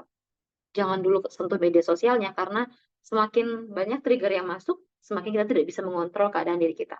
Kemudian yang kedua, ambil kertas dan pulpen, tulis apa saja membuat kita ke-trigger. Apa yang kita rasakan secara fisik dan psikologis. Misalnya, oh saya ke-trigger karena ada anak yang yang sama dengan keadaan anak saya, terus ternyata dia sakit, gitu ya. Tuliskan apa yang membuat kita ke-trigger, kemudian apa yang kita rasakan secara fisik. Kepala saya jadi pening, saya jadi mual, punggung saya terasa sakit, eh, apa namanya, leher saya tuh terasa sangat kencang. Secara psikologis apa? Saya deg-degan, saya berasanya tuh kayak mau meledak, mau nangis tapi susah buat nangis dan sebagainya. Next. Yang harus ditangani lebih dulu adalah reaksi fisik. Kalau mual, minum air, duduk sejenak. Kalau pusing, tolong rebahan. Jadi reaksi fisik dulu yang perlu kita tangani.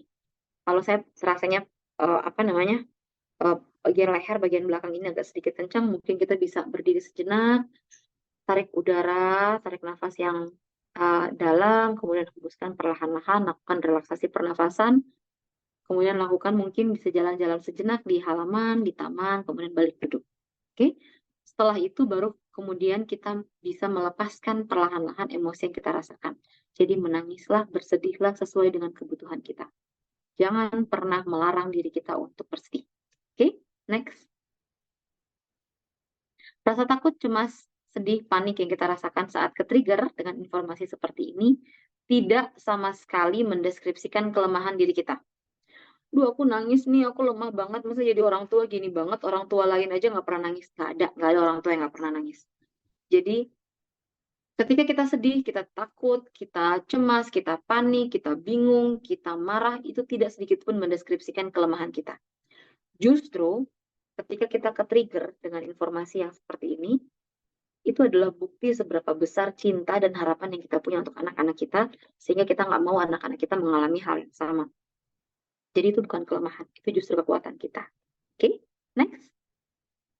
Anak mengalami gangguan neurologis atau contoh kasus cerebral palsy yang mayoritas anak-anaknya laying down atau tidak memiliki aktivitas, apa masih perlu dibawa ke psikolog anak?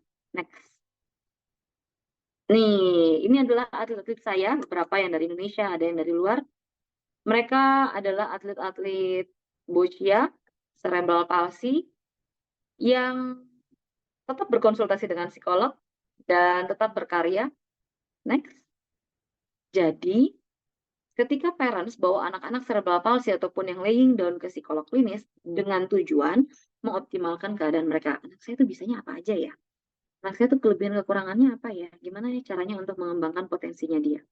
Membantu mereka mengenali dan mengekspresikan emosinya. Karena sulit untuk bisa mengenali dan mengekspresikan emosi. Apalagi kalau parentsnya sendiri belum bisa untuk mengenali dan meregulasi emosi bagi diri sendiri. Maka minta pertolongan psikolog klinis untuk mengenali dan mengekspresikan emosi anak-anak kita. Parents juga bisa merilis emosi yang tertahan selama pengasuhan, mengelola komunikasi dengan pasangan, dan masih banyak lagi yang bisa dibahas dengan psikolog klinis, terutama terkait dengan proses pengasuhan dan juga keadaan anak. Next. Mungkin parents sering merasa sendiri dalam merawat anak, tidak punya waktu untuk bersosialisasi, dan sering kelelahan, apalagi saat anak sakit. Next. Saya mungkin bisa sampaikan bahwa kita tuh nggak bisa bantu orang lain kalau kita belum memenuhi standar minimum kebutuhan kita sendiri. Next, ya tadi sudah saya sempat jelaskan tentang si hierarkinya Maslow ini. Jadi untuk kita bisa bantu orang lain, mungkin itu bisa masuk ke love and belonging. Proses pengasuhan tuh bisa masuk ke love and belonging. Kita nggak bisa memberikan itu ke orang lain kalau kita nggak punya. Jadi pastikan kitanya dulu punya, baru kita bisa berikan ke anak. Saya sakit, saya nggak bisa ngerawat anak saya. Ya lihat dulu dong ke apa namanya hierarki Maslow ini. Itu ada di bagian yang paling mendasar lah tentang kesehatan kita. Safety needs ini juga masuk ke kesehatan kita. Jadi pastikan itu dulu yang aman, itu dulu yang terpenuhi, baru kita bisa memberikan koneksi ke anak kita. Ya, next. Supaya bisa menjawab beberapa pertanyaan lainnya. Orang tua anak berkebutuhan khusus sudah dalam tahap urgent untuk berkonsultasi ke psikolog. Oh, keadaan seperti apa mungkin ya yang bisa dibilang urgent untuk berkonsultasi ke psikolog. Next. Pemahaman yang mungkin kurang tepat selama ini adalah ke psikolog kalau punya masalah. Oh, dia lagi ke psikolog, dia lagi punya masalah. Salah besar. Padahal banyak banget orang yang datang kepada kami. Sehari itu saya bisa dari 3 sampai 4 klien yang saya tangani, mungkin 2 atau 3 di antaranya itu adalah orang-orang yang sebenarnya juga dia nggak punya masalah di rumahnya, tapi dia pengen tahu, saya tuh untuk mengoptimalkan diri saya, apa yang bisa saya lakukan ya? Supaya saya tuh bisa lebih optimal lagi di kantor, lebih aktif lagi di kantor, atau supaya anak saya tuh kemampuannya bisa lebih optimal, bisa sesuai dengan keadaan dirinya, apa yang bisa dilakukannya. Jadi sama seperti ke dokter gigi, hanya saat sakit gigi doang, padahal seharusnya ke dokter gigi tiap 6 bulan sekali. Ke psikolog itu bukan hal ketika ada masalah, tapi kita perlu ke psikolog untuk mengoptimalkan keadaan diri kita sendiri. Next. Sama seperti motor, jadi saya sering banget mengumpamakan ini seperti motor. Mungkin parents di sini punya motor atau mobil, bayangin kalau punya motor dan mobil yang nggak pernah dibawa servis selama 5 tahun. Wah, nggak kebayang tuh gimana mesinnya, gimana apa namanya rodanya, atau mungkin nggak pernah ganti oli dan lain-lain. Sama, motor yang statis aja, yang mesin aja perlu untuk diservis. Analogi ini bisa kita gunakan ke dalam diri kita sendiri, bahwa kita sebagai manusia itu lebih dinamis, jauh lebih dinamis. Pikiran kita tuh bisa terus berkembang. Maka perlu untuk berkonsultasi ataupun berkonseling dengan psikolog klinis. Lanjut. Oke, sama-sama Ibu Umi. Konseling berkala ke psikolog akan sangat membantu parents mengurai permasalahan yang dihadapi dan mengoptimalkan pengasuhan terhadap anak. Next.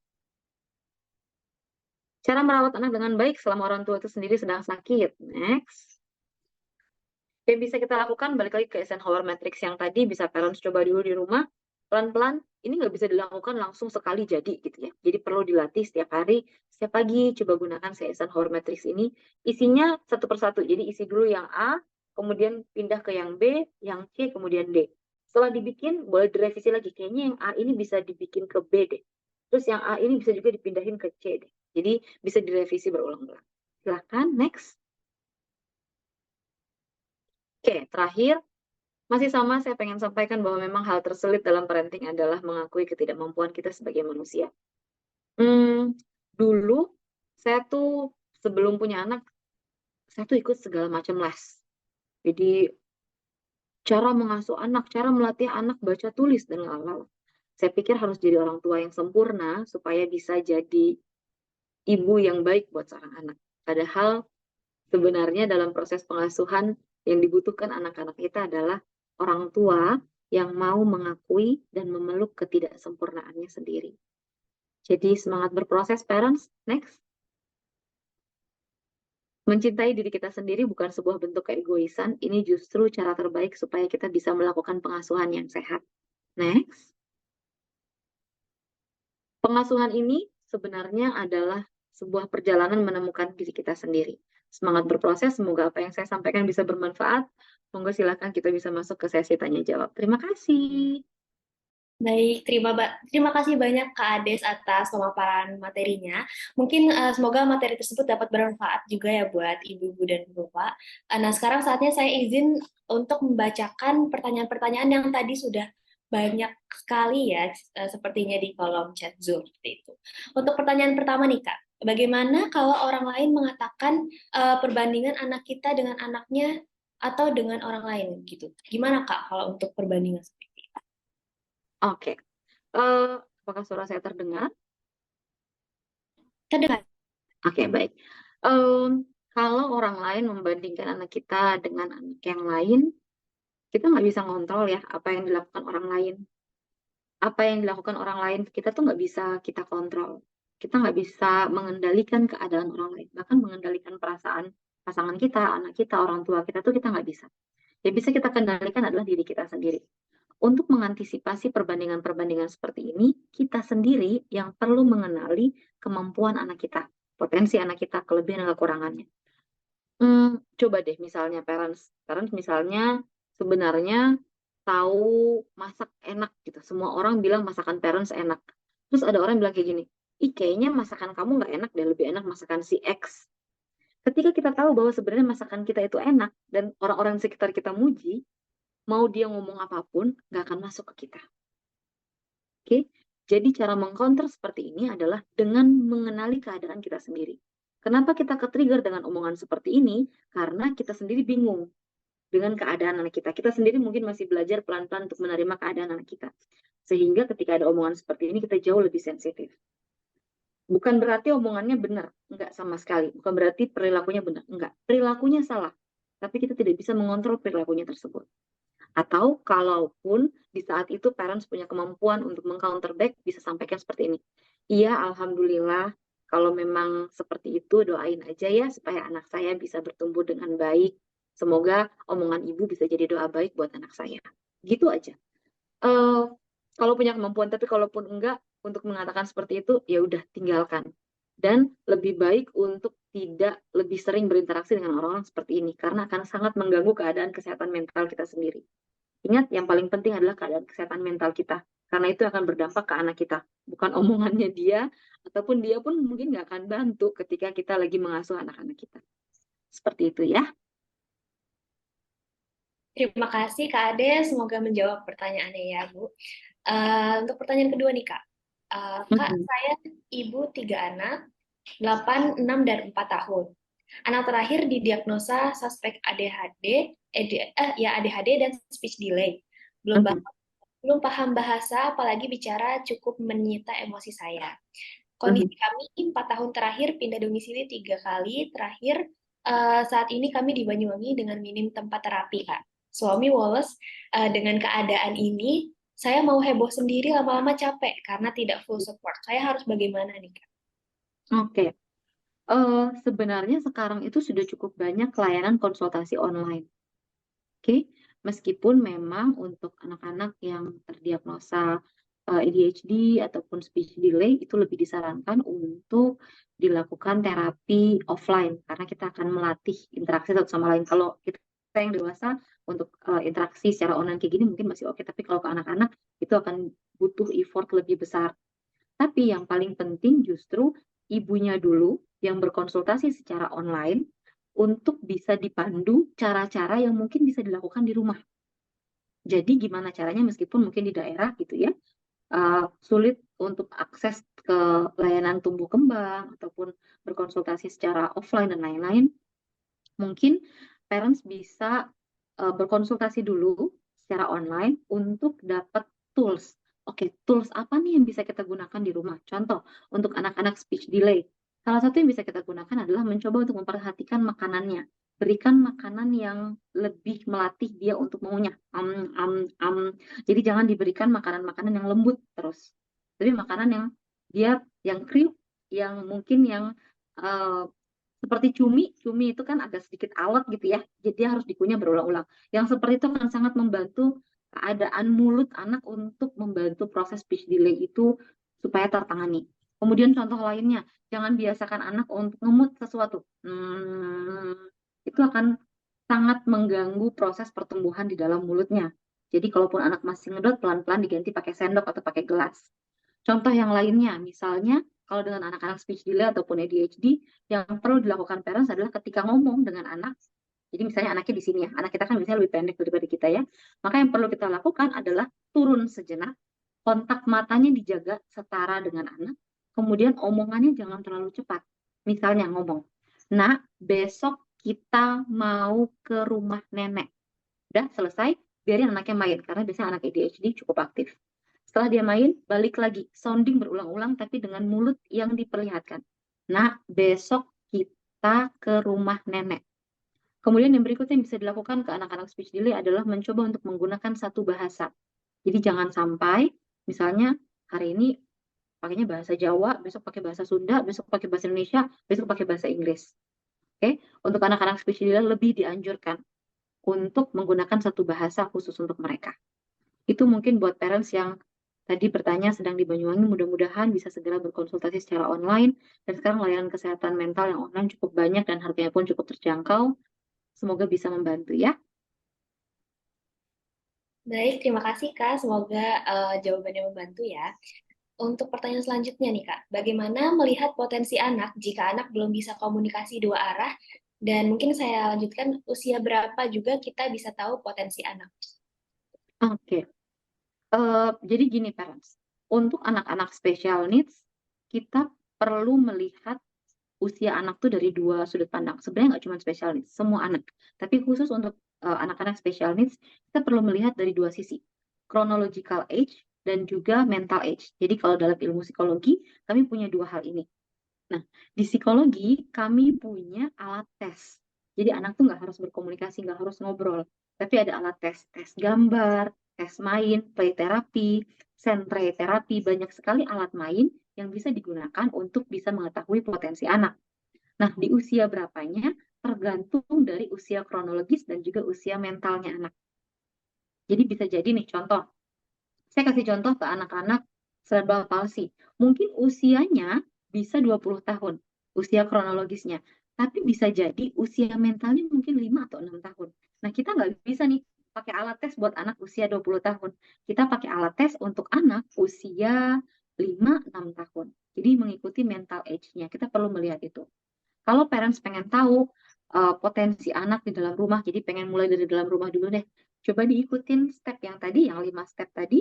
Jadi kenali dulu kelebihan dan kekurangannya dan bagaimana pola interaksi sebelumnya. Itu akan sangat membantu kita untuk mengenali potensi dalam diri anak. Oke, silakan. Semoga bisa menjawab ya. Baik, terima kasih Kak. Untuk pertanyaan selanjutnya nih Kak, masih nyambung juga sama pertanyaan sebelumnya, apakah masih ada waktu untuk menggali potensi anak jika anak sudah usia 13 tahun Kak? Masih banget parents, masih banget.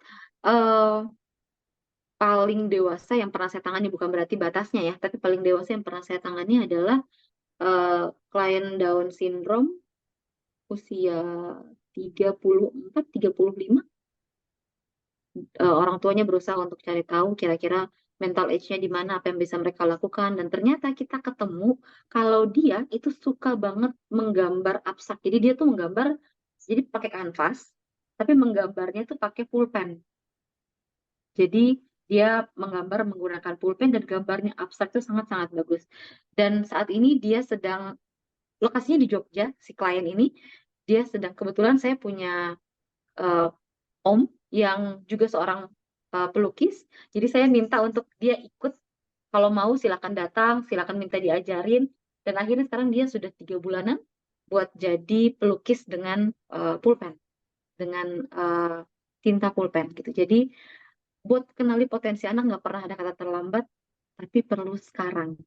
Jadi bukan usianya, tapi sekarang. Dari sekarang kita mencoba mengenali. Ikutin 5 tahapan yang tadi ya. Boleh silakan. Ya, untuk pertanyaan selanjutnya, Assalamualaikum, Waalaikumsalam. Kak, bagaimana cara mengatasi emosi atau tantrum pada anak cerebral palsy saat dirinya merasa dibandingkan dengan anak yang lain? Nah, apakah boleh jika kita tenangkan dengan dijanjikan dengan hal-hal yang dia sukai, Kak? Hmm, oke. Hmm, boleh enggaknya sebenarnya ini agak sedikit tricky. Kalaupun boleh ya boleh. Tapi pada akhirnya keadaan emosinya tergantung dari barang itu.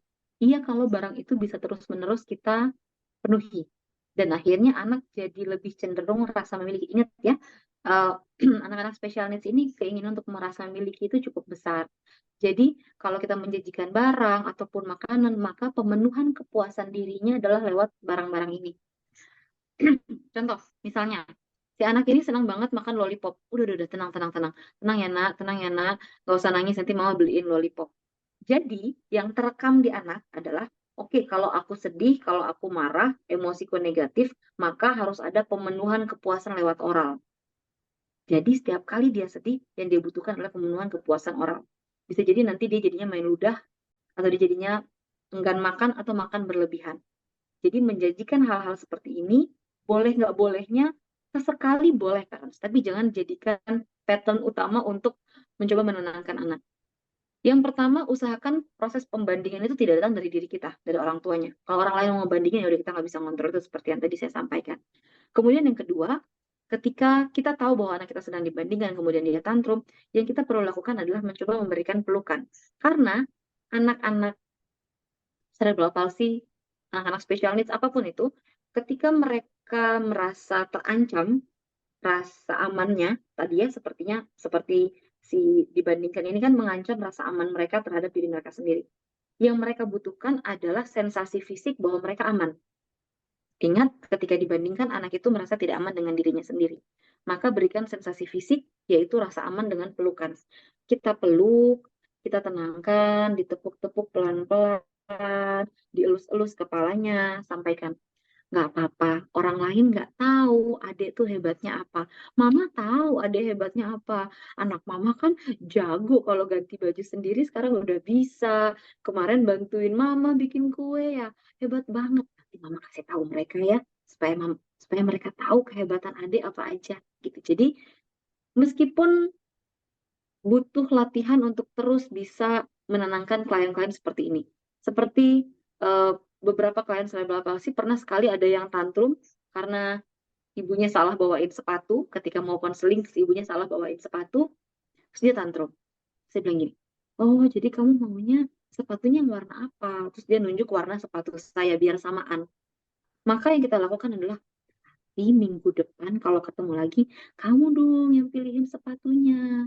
Jadi kita ubah menjadi cara berpikirnya lewat logika. Emosinya kita tenangkan dengan apa yang bisa dilakukan kemudian. Oke, kalau menjanjikan sesuatu, boleh, parents, saya tahu ini pasti keadaannya mendesak gitu ya, buat sampai kita menjanjikan sesuatu, tapi please jangan dijadikan defaultnya. Oh, kalau anak tantrum kita janjiin ini. Jangan, karena itu tidak baik, tidak cukup baik untuk keadaan emosi anak. Oke, silahkan. Baik, terima kasih Kak. Untuk pertanyaan selanjutnya, mungkin lebih ke sharing juga ya. Saya ibu dengan riwayat dua anak, sebelumnya punya gangguan hati kronis yang sekarang sudah bahagia di surga. Hmm. Kalau saya tanyakan, bagaimana saya mendidik dan merawat anak ketiga saya supaya saya tidak membandingkan dan paranoid dengan riwayat dua anak sebelumnya. Dan bagaimana biar saya juga tidak overthinking, karena jujur kadang-kadang saya ada ketakutan dan lain sebagainya. Sebagainya gitu, Kak. Oke. Yang pertama yang bisa Ibu lakukan adalah melakukan si 5 step yang tadi terhadap anak yang ketiga. Oke, lakukan 5 step yang di awal tadi untuk anak yang ketiga. Kemudian yang kedua, eh, membandingkan untuk berjaga-jaga itu nggak apa-apa, Bu. Jadi contoh, oh anak pertama dan kedua misalnya saya perlu lebih lagi, lebih banyak lagi tekun atau teliti terhadap imunisasinya ataupun pengobatannya dan lain-lain. Jadi mengevaluasi, bukan membandingkan. Konsepnya adalah evaluasi.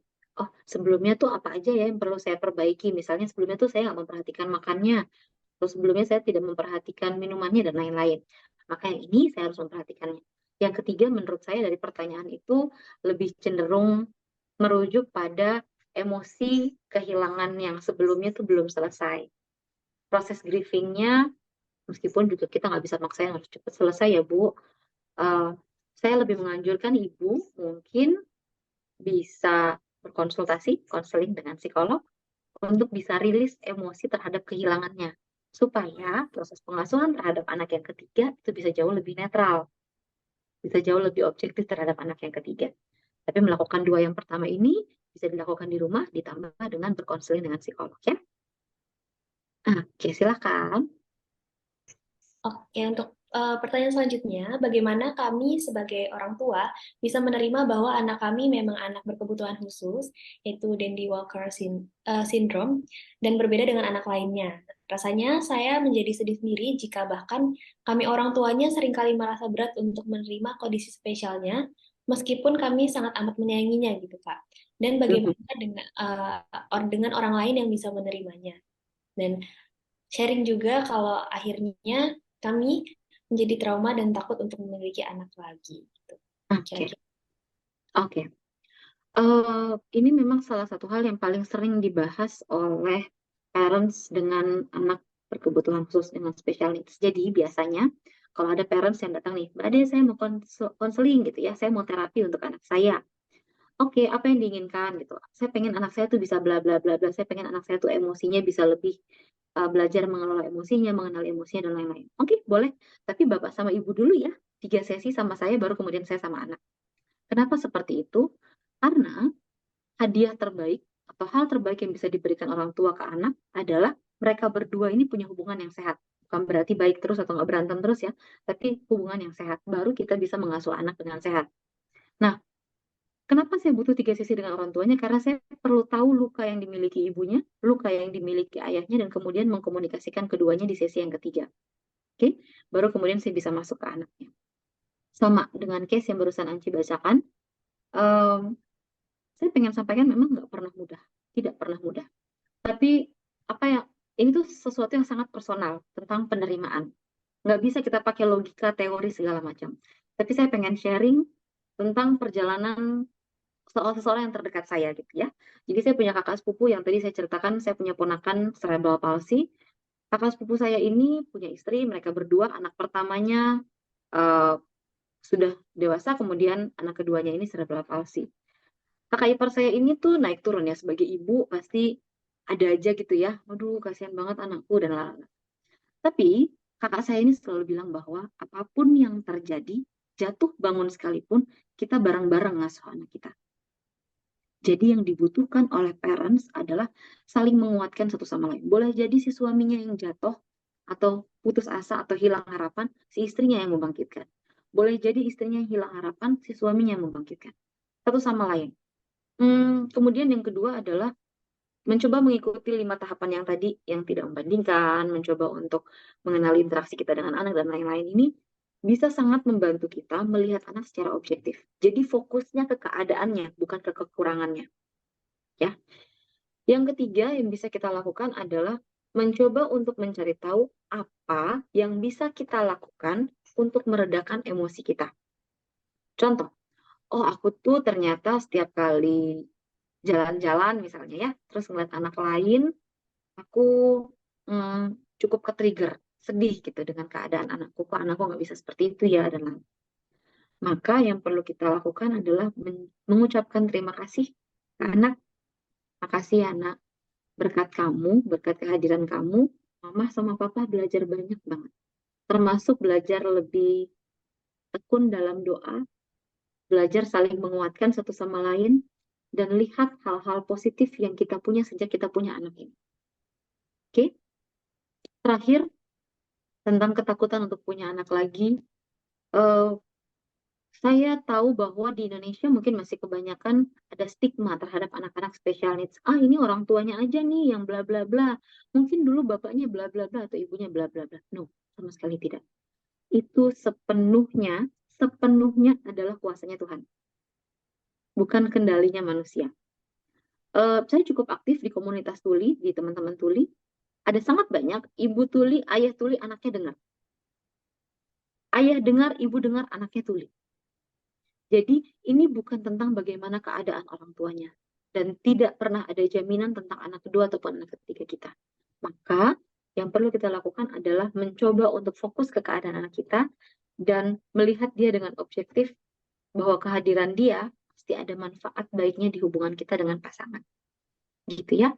Kalau memang keadaan ini ternyata masih cukup men-trigger parents, bisa lakukan konseling karena jangan sampai justru muncul kecemasan mengganggu hubungan suami istri, mengganggu hubungan di dalam keluarga, dan sedikit pun rasa sekecil apapun atau sebesar apapun rasa cemas, takut ini, saya yakin tidak akan sedikit pun mengganggu rasa cinta parents buat anak.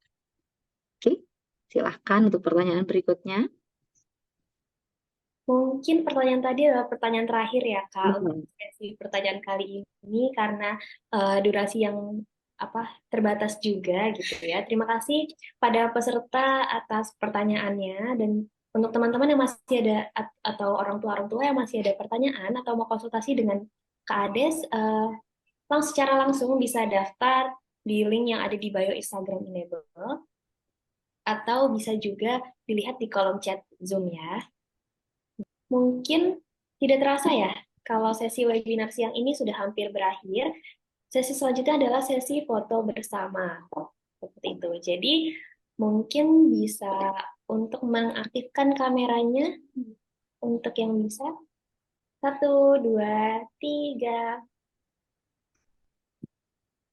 Baik. Kita dari Enable juga akan ada info nih ya untuk parents. Kita akan mengadakan rangkaian acara webinar selanjutnya gitu pada tanggal 16 dan 21 Agustus yang bisa dilihat posternya ya di layar masing-masing seperti itu. Untuk link pendaftarannya juga akan diberikan di kolom chat Zoom ini dan juga ada di Instagram Enable di bio-nya. Jangan lupa untuk daftar ya. Oke, mungkin terima kasih banyak ya untuk Kak Ade sudah berkenan untuk menjadi pemateri pada siang hari ini. Terima kasih juga untuk para peserta yang sudah meluangkan waktu untuk hadir dan sangat antusias ya menghadiri acara webinar kita pada kali ini. Semoga kegiatan webinar ini bermanfaat dan dapat menambah pengetahuan kita semua. Gitu. Mohon maaf apabila ada salah-salah kata dari saya dan dari semuanya. Saya Anci, pamit untuk undur diri. Wassalamualaikum warahmatullahi wabarakatuh. Thank you Waalaikumsalam semuanya. warahmatullahi wabarakatuh. Terima Terima kasih, kasih. terima kasih Mbak Ade.